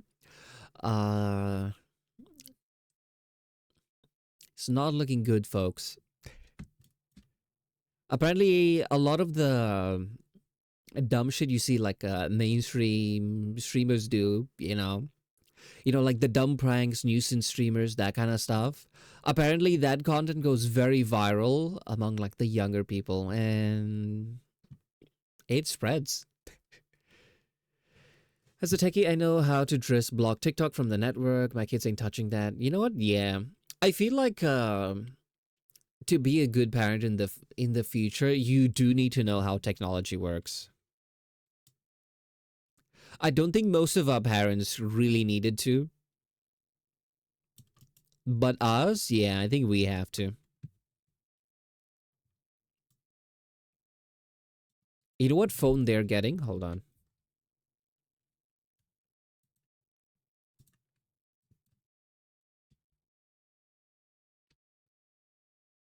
Also, I opened Chrome and I see buy a shark. I'm like, why on earth would I want to buy a shark? And then I remembered, oh, right, our moat.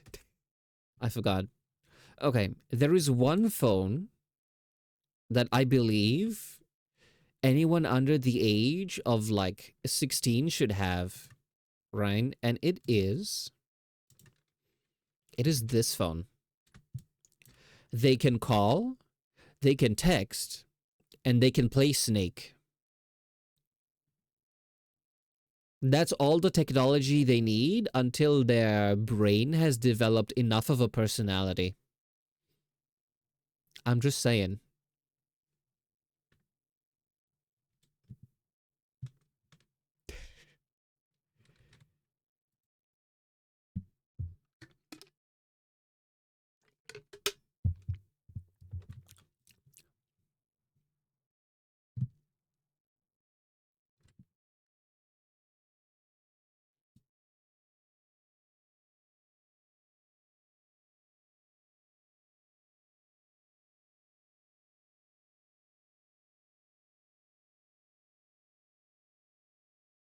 I was hoping that I'd finish this model, that I can go back to working on full body models.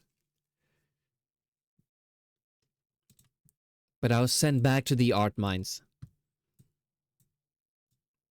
Also, something I've started to notice, there's been an uptick in the amount of people who buy, like, not even buy, just get like the free models that I have on my VGen.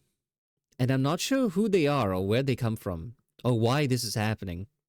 Because usually, right, I'm the kind who I notice trends wherein, like, oh, okay, maybe I make posts here, I do this here, do that there, right? And then there's a influx of new people, and I'm like, okay, they probably came from here. This is one example where I didn't do anything, and then randomly there was like an uptick, and I was like, huh, what's that about? Hey, but good money, Ryan. Most of them are for the free models, but I did get, I think, a couple sales on the pre-made ones. I think the bunny one and actually the other Shiba model that I made, but it's not here on screen. So yeah, maybe I really should make pre-made models.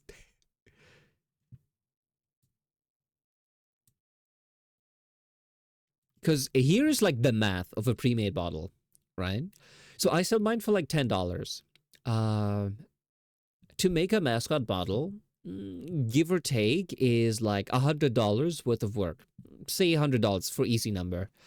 What that means is if I put in the effort to make a pre-made model, like these little guys, it has to sell at least 10 of them for it to break even and become worth the time put into it, if that makes sense.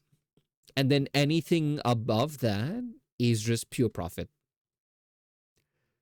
So, mm, I think pre-made models, I think if I had like a wider reach, it would be a lot more profitable. But at the same time, I think I should make them before I develop a wider reach so that there's already something for people to arrive to, if that makes sense.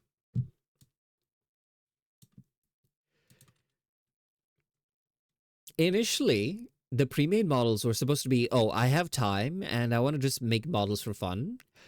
I'm gonna make animal models and I'm gonna put them on the thing. So it's just like a little hobby that I monetize a bit.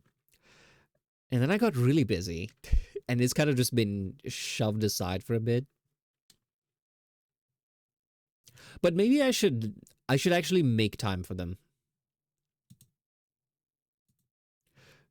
I think for Halloween, if I make a bat model, that could be useful.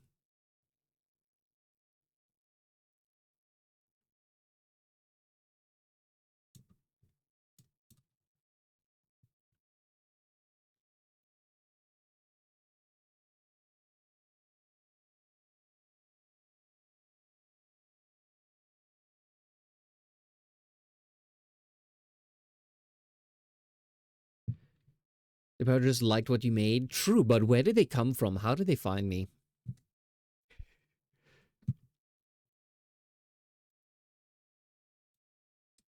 I was like that with like commissions before, right? Like I'd get like the uptick in commissions like after I make like posts and stuff, and maybe not immediately, but over like the course of a couple weeks. So I started asking like, how did you find me? Like in my request form. Lately it's mostly just been just through VJ and search bar. Cause like I've mentioned, I stopped posting everywhere. Really, I just show up. I do stream. I do art, and then people find their way stumbling in the dark to my VGen page. So that's what I've been doing. I really should get back into posting. I did talk with oh, and they haven't replied yet. But I did make like a new sheet for like the shorts on like how they're organized, clippable moments, things like that. I did mention we had a bot made, so now we have like a Google sheet with each of the VODs, the date, the timestamps, the subject of each moment, and as well as like a little status button that's like this is created. Green means it's already made. Yellow means potential short. Red means looked at it. Nah, shouldn't be made. I actually have a picture here.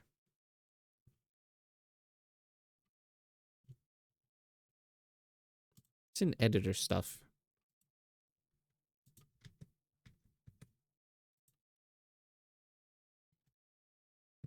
Yeah, this is the thing.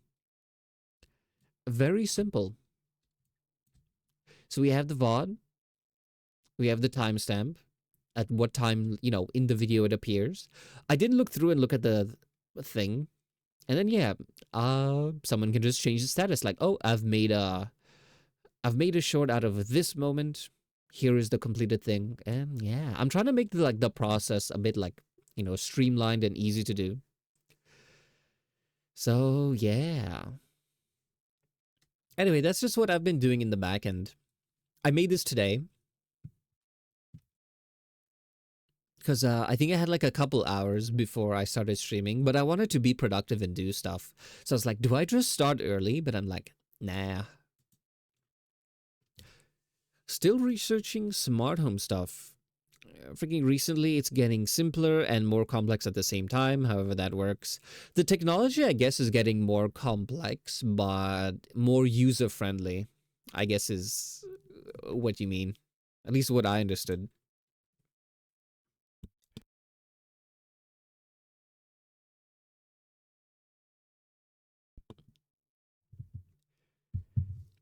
When I was a student, right? I wanted to build like a little smart home thing, and then I went to like the store and I saw it was like $20 for a single light bulb. Like those smart light bulbs. I was like, that is insane. I am broke student. I don't have money. So instead, what I did was I built an I think it was a Arduino based system, connected it to like the wires within the walls, and controlled all of it through an Arduino and some reload switches. And I had a bunch of versions. The first one used like those little car remotes, the ones for like car MP3 players, the very cheap ones. First used remotes like that. Then I upgraded to Bluetooth app that I made on my phone, and then just web browser. You know? Yeah. It was pretty cool. I had a lot of fun making it. It was crazy cheap too. Like for a fraction of the cost, I built like an entire smart room system.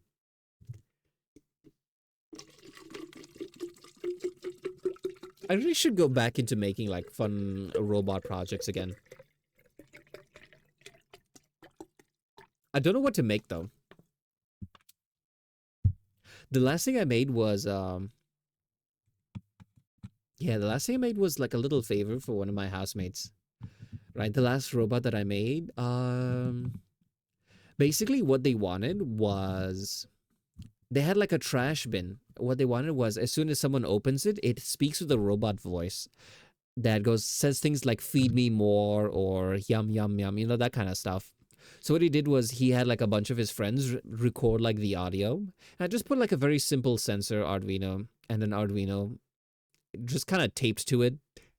So every time someone opens the bin to throw something in, it would randomly cycle through all of the voice files. So yeah, everyone in that house has their voice on a robot. So every time someone throws something away, they open the bin. It just starts going nom nom nom or feed me more and other stuff like that.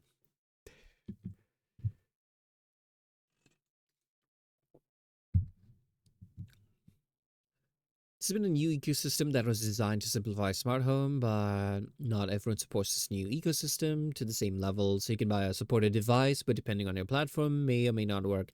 Yeah, if you're buying like smart home stuff, you should probably get everything from like one company because if it's all made by the same people, they should all be compatible with each other, if that makes sense.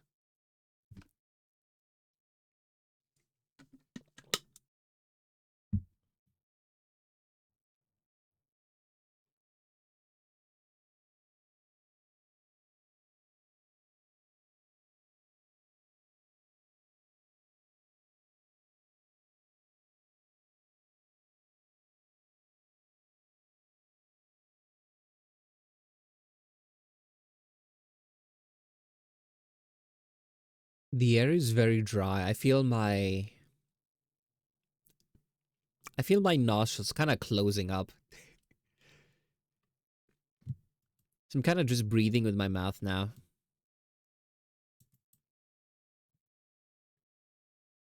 You know, driving school here is like crazy expensive. It's like £40 an hour. That is a scam. And I go for like 2 hour lessons. So that's like £80. And it takes me like £30 to get to the place. Yeah, that's like £100 plus for like a 2 hour lesson. I'm starting to understand why British people don't have driver's licenses. Because I was a bit surprised when I came here. Because, like, back in my home country, basically everyone has, like, a driver's license. But here it seems to not be as common. I used to think it was because there's, like, a very good railway system and it's cheap and everyone uses it, so they don't have a reason to, drive. I was wrong. I actually like the trains and stuff in Malaysia way more.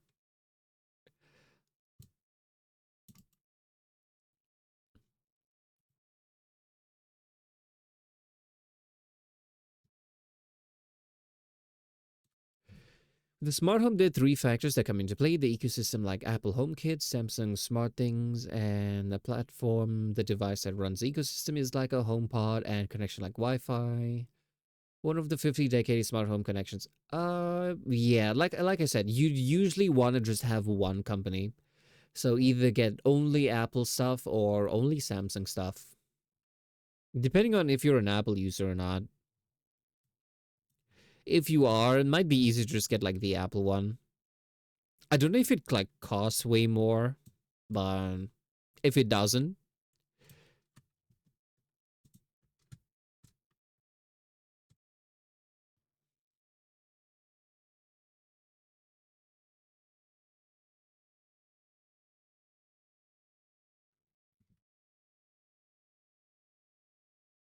but then again, I've never owned any of these things, so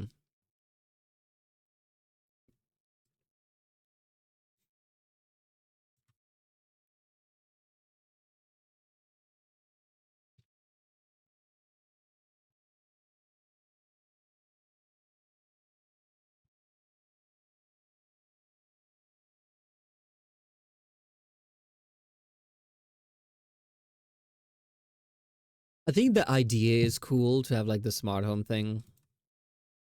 I think in practice, I wouldn't actually like it. I think the smartest I'm willing to go is maybe lights that you can control with a remote, not connected to Wi-Fi, nothing like that. Simply like, for the sake of yeah, for the sake of security.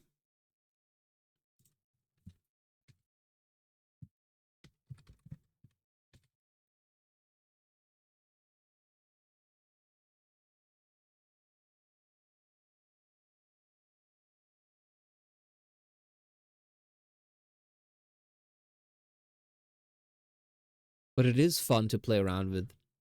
I'm sure it's not like as bad. Not like the moment you install it, people break into the system. The chance is small, but I'm a paranoid person, so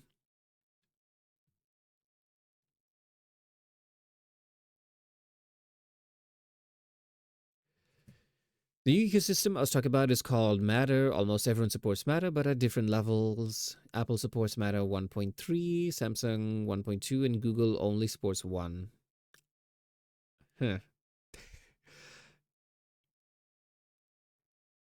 Well, that's inconvenient.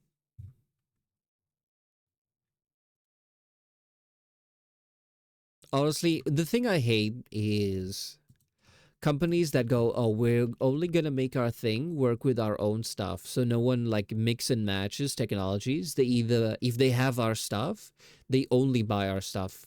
If that makes sense, I really don't like that. That is one of the things I dislike the most about Apple.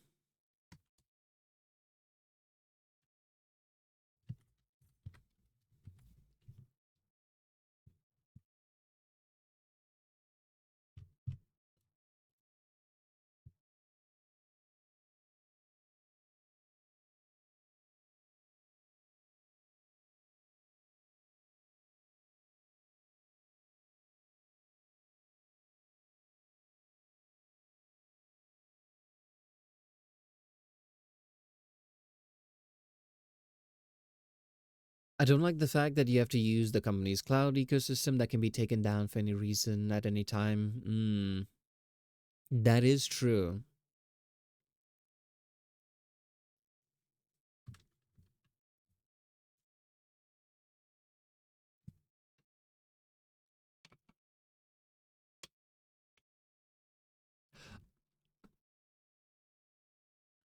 Like the recent AWS outage caused smart beds to not work. Imagine your bed not working.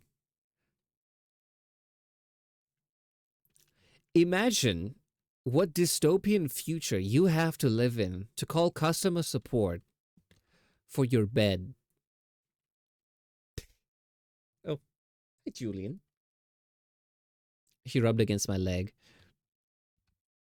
Yeah, I really don't trust cloud. I used to see it as this kind of invulnerable thing when I was younger. But now I'm like, no, everything has to exist on my own hard drives. And those hard drives need to have copies. And maybe one of those copies will be on a cloud. But yeah, I did see like the recent AWS outage. I tried to check Reddit for something and it wouldn't open. And I was like, huh, that's weird. And then I just didn't think twice about it. Then later I'm like, oh, everyone is, complaining about it. Has a purpose, but I think there's too much reliance on it. That is true. I think a lot of people don't actually understand what a cloud is. They think it is this magical place in the internet rather than on someone else's computer. In fact, that's actually why it was named like the cloud. It's supposed to give it this ethereal, otherworldly feel to it rather than give us your data, we will keep it safe because no one would ever trust that, you know? I think you could actually build like your own cloud, if that makes sense. If you have like an old computer or something. I really want to do that. Mm, I'm waiting for my younger brother to come visit me and he'll bring along my old laptop. I want to convert that one into like personal cloud storage.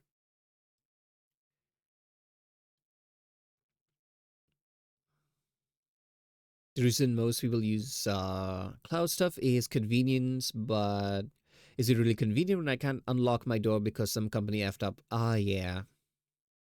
Yeah, local cloud is hard and expensive, but I want to do it. It is hard and expensive if you are buying the stuff and building it from scratch. But if you have like an old computer just laying around, shouldn't be too much actually. Mm, I have this system built out of Raspberry Pi, so I was running a local cloud in my house. I actually I did have like a network attached storage, and not full cloud, but just like a wireless storage in my old apartment with a Raspberry Pi. But I was trying to use it to back up like my hard drive, which is like 500 GB of stuff, and the wireless connection. I don't even think it was wireless. I think it was bottlenecked by wireless, and it was also bottlenecked by the Raspberry Pi speed. It ended up taking like ages to like copy over the data. It was fine for accessing like small files, but if I wanted to do like a full backup, it would take like a couple hours. Whereas if I just unplug the hard drive, plug it into my PC, make the backup, it will only take like 20 minutes. So yeah, I kind of just shied away from it. I think it was just the limitations of the Raspberry Pi that I had, which is why I'm like, if I have an old computer, it's probably way faster. Hard and expensive, and you don't want to do jank. Hmm.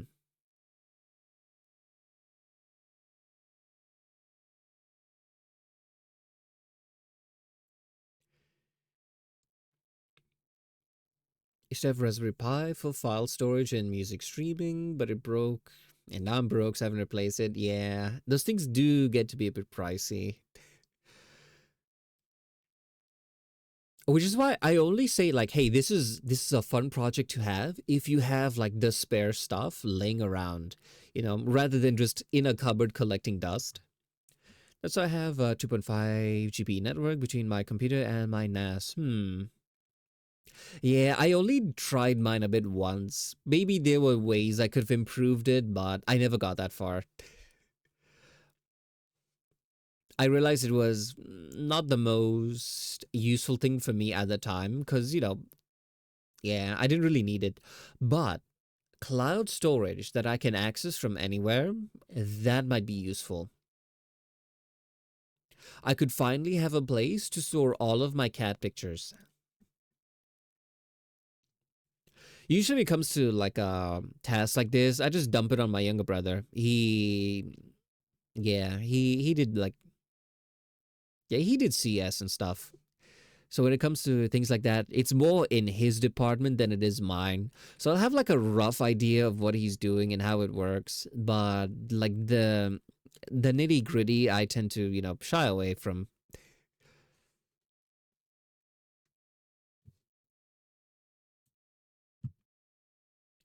I was curious about after like a hot check was talking about it. AI VTubers and trying to recreate something that is like Nero. I was curious and I looked into it a little bit, but I was like, this is a full time project.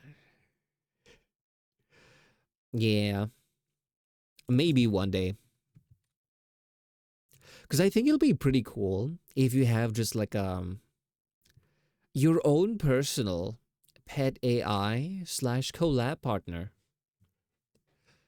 I think it will work wonders for streaming, especially for people who are just starting out. Because I don't know if you've seen like some of the collabs, right?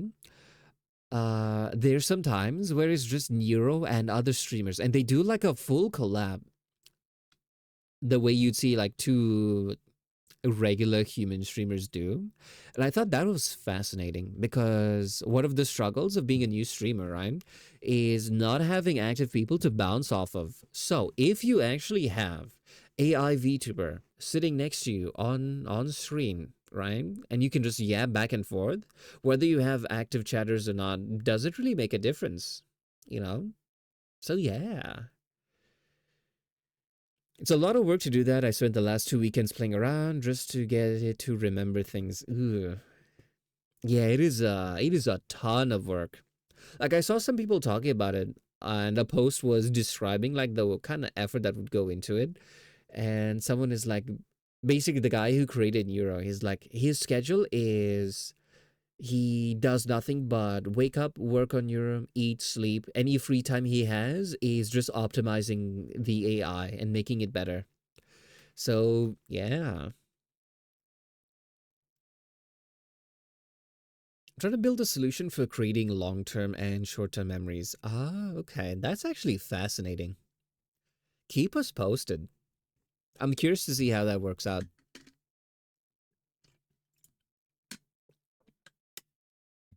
But I work 8 hours and usually brain dead when I'm done, so it's slow moving. Oh, I completely understand.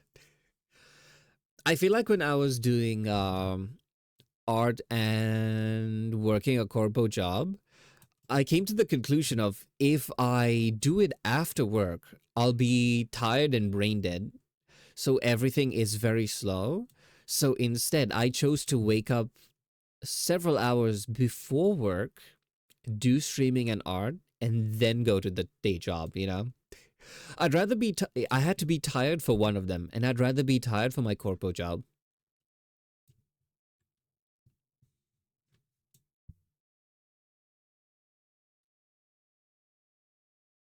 It seems okay. Because you know what you could do, right? You can have like the program that runs beautifully and you can hard code it, right? For example, you have a section where you code the personality. You can basically create not clones or copies, but you kind of export it as an app and you hard code the personality and you hard code. There are ways to make it like a, how do you say this? You hard code it so like only one person can use it rather than someone copy pasting it and redistributing it. The idea that I had is you can hard code it to only work and connect to one person's Twitch chat, right? And then you basically sell the AI personalities for people to have on stream. Like you take the AI personality, you shove it in one of like these mascot models, and yeah. I'm not that mean. I would just release it as open source, or you could sell it, and it could be a great business opportunity. Think of the money. And you don't even have to make it expensive. You just make it super cheap and affordable, depending on how much work goes into making them unique, if that makes sense. Or if you want to be a man of the people, make it open source, I can respect that as well. But I am a capitalist cat. I have bills to pay, so I look for business opportunity. And I saw that as a very, very useful one. The one downside to making it open source, right, is you will find like you'll find just random people taking it, shoving in like their own unique personality, and then making it an AI streamer that making it an AI streamer that just grinds streaming hours and trying to rake in profit, you know? So I feel like it could be very easily abused. I do well enough at my job. I just need projects to keep busy. You know, understandable.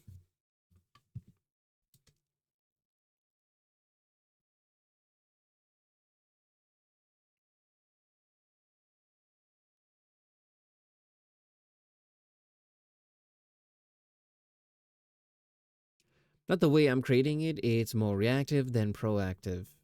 Hmm,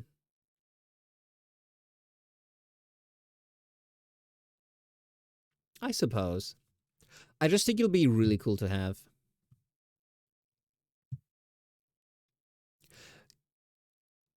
What I would make it do is make it reactive to the streamer, not the chat, right? Because if you do that, then yeah.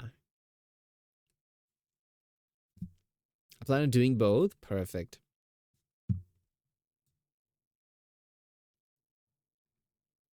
I don't think it's the technology is pretty cool. I just worry about it being used for evil, you know?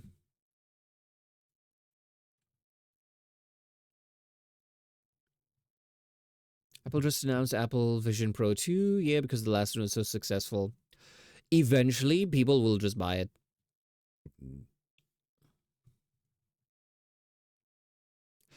they will just shovel out garbage, make it super expensive, and there'll be just enough people to purchase them that they make profit off of it. And then they move on to the next product. I think at first it'll be responsive to me and then work on the chat once it works. Ah, okay. You know what? I look forward to that.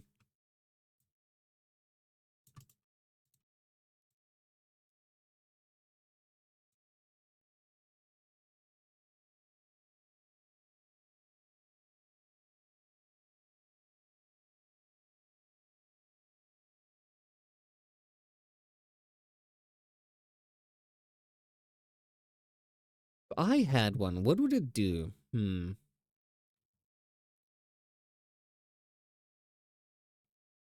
It'd be like a underling. I need to log in, entertain people for like 5 minutes.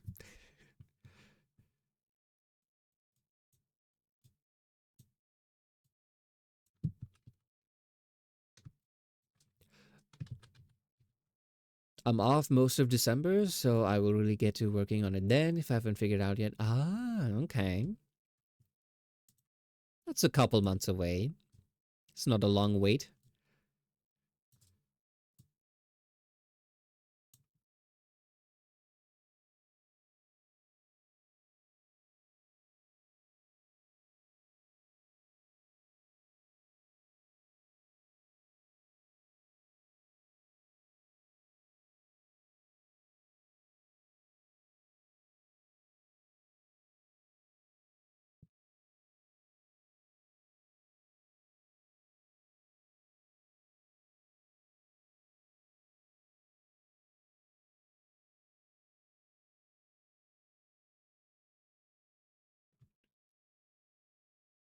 Also gives me some time to figure out if I want to put a GPU on the NAS and use it for AI instead of running it on my gaming PC.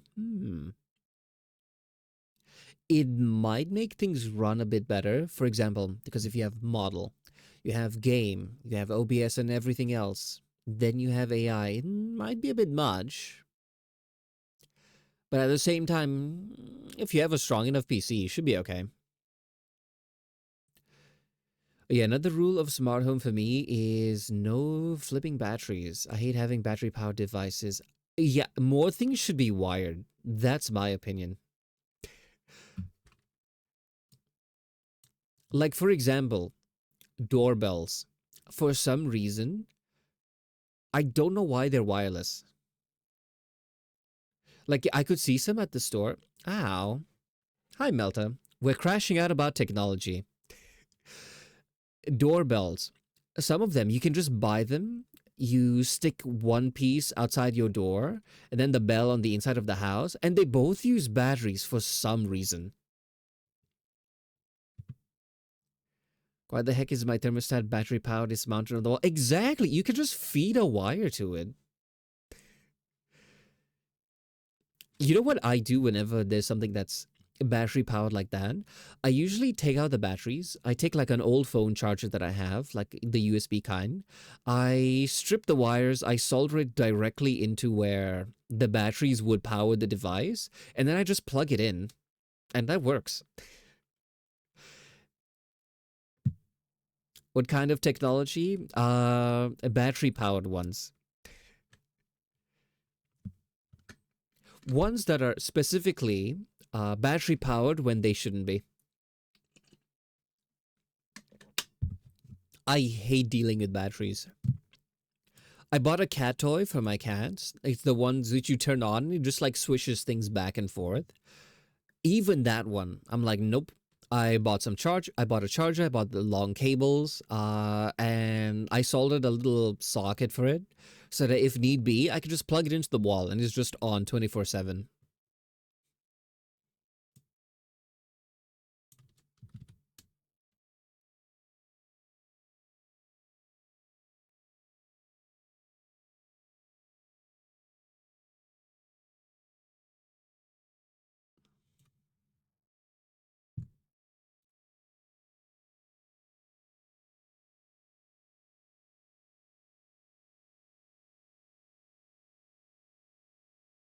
I found out there's an entire category called battery eliminators. Power supplies with dummy batteries. All you need to do is drill a hole in the device to run the wire out. Ah.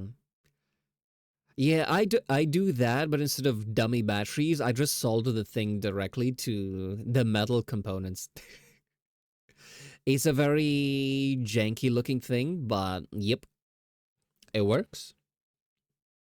Because most batteries, like for example, if it's double A, mm, the ones that use three batteries, it really depends on how many batteries it uses. Some of them, they use like three, which is a total of like 4.5 volts. And your USB phone charger has 5 volts, which is close enough. Your thing won't explode. So you can just like plug it in and that's it. Thing that is attached to the wall should not be battery powered. Exactly. That's what we're talking about.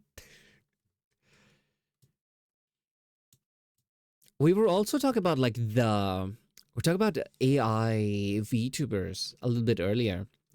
And my take is they could actually be pretty useful. AI VTubers in the sense like Neurosama, right? If you're familiar.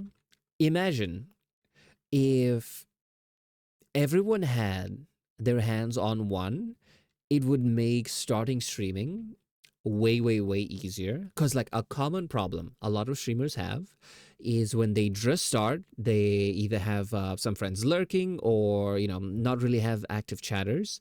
And it's very hard to keep yapping and talking if there's no one to bounce off of. So, my pitch was if people have like the little AI VTubers and they code like their own custom personality for each person who uses it, you could have your own pet VTuber in the corner that you can talk to and yap with before you have active chatters, and it'll make the whole transitioning into a streamer way, way, way easier compared to the usual of just showing up before people start actively yapping, the grind. So yeah, I was talking to Hotcheck about it. I'm like, hey, if you have a way to like code the personality, you could have it as you could actually have it as an add-on for like the little mascots here, right? And I could charge for that and I could cut him into it. We all profit.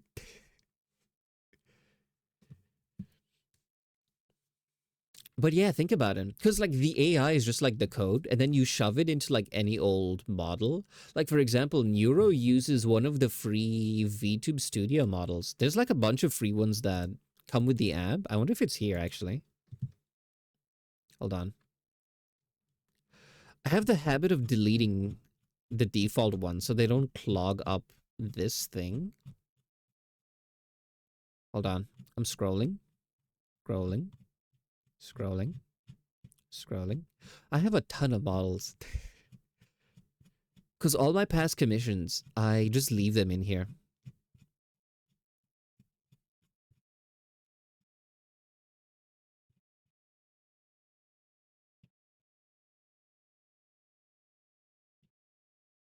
Okay, here it is. Yeah, this one. This is a free model that comes with VTube Studio. I think this is what the design was based off of. Eventually, he got his own design based off of it, and yeah. But this was, I think, the very first one.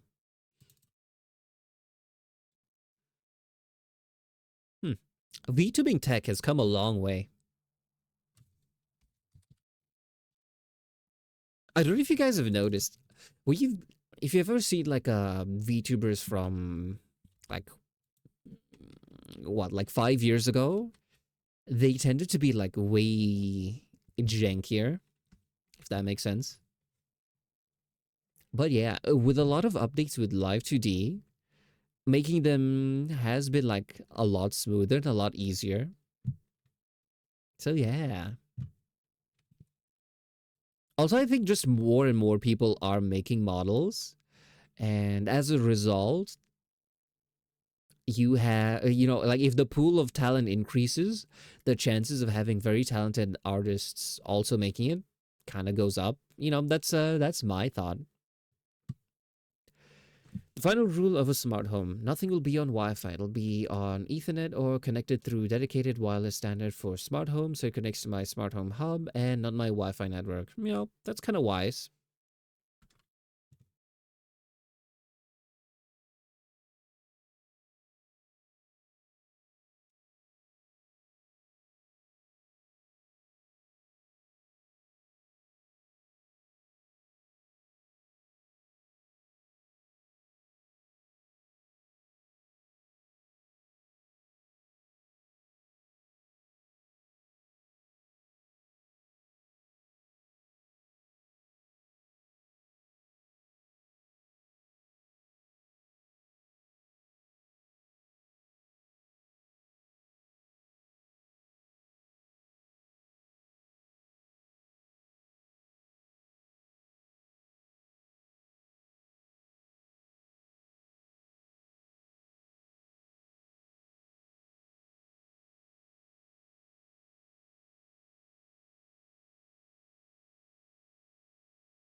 Because all smart home products use old insecure Wi Fi chipsets, and old insecure Wi Fi chipsets are the perfect attack vector for people to hack a Wi Fi network. Oh, yeah, I did see like an old story where someone had like their network accessed because someone hacked into like their Wi-Fi light bulb or something like that. And then since they had access to that and that was like a trusted device on the network, they got access to like everything else. I think they've like fixed that, security flaw, or at least I hope they did. But yeah,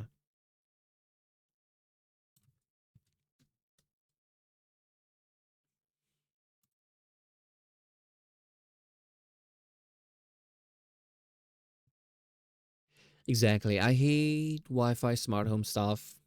Yeah.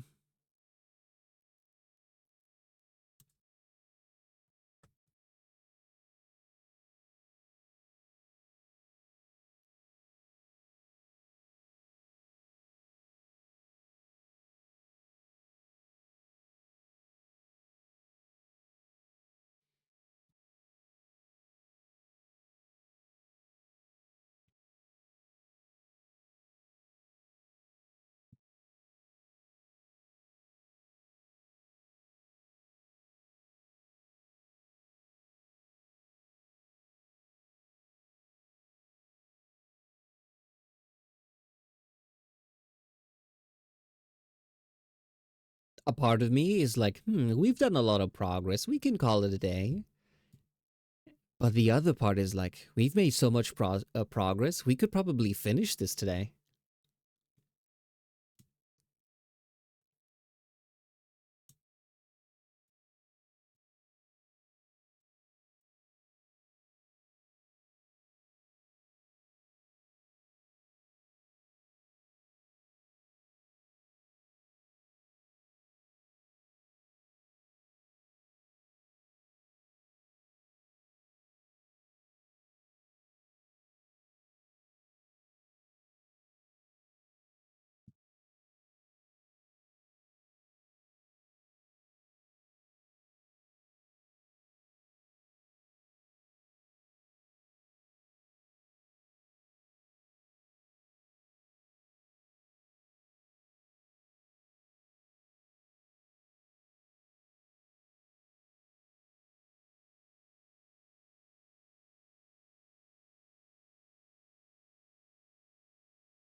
I'm getting a bit hungry though.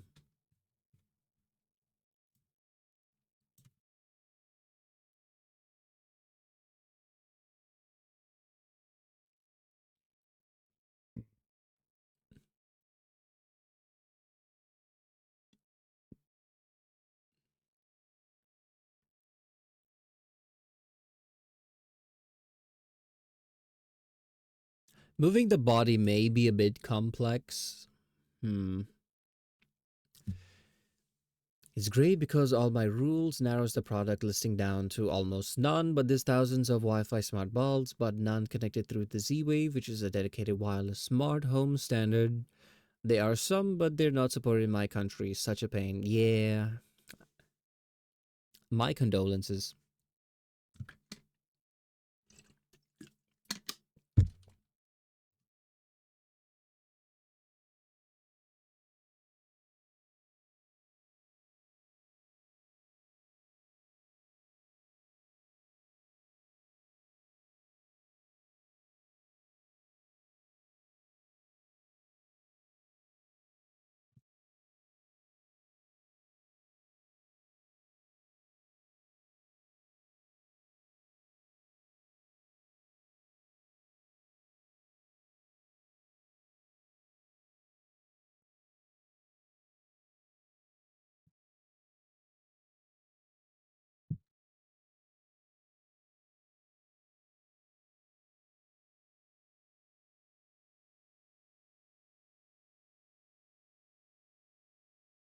First world problem, I can't find a RGB bulb that works for me.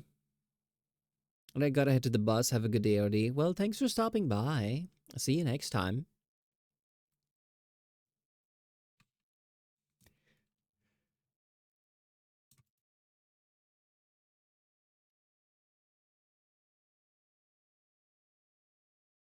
I was just thinking about it. I'm like, yeah, that is a first world problem. Can't find the exact light bulb we're looking for.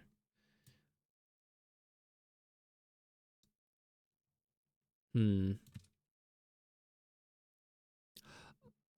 Although I think the bread thing may take a bit of brain power, so I'll probably continue it next time. Mm, I'm a bit tired. I don't think I wanna raid anyone today. So we're just gonna call it a day, and yeah. I hope you guys had fun. I know I did. We're very productive. And I need to remember to fix my tooth. Huh. Yeah. I already fixed it. I just need to reset up everything. Mm, yeah. Maybe I'll make the model even more tired. I want to change the shape of the eyes. We'll see. So yeah. Um, I guess that's it. See you guys next time. Bye bye.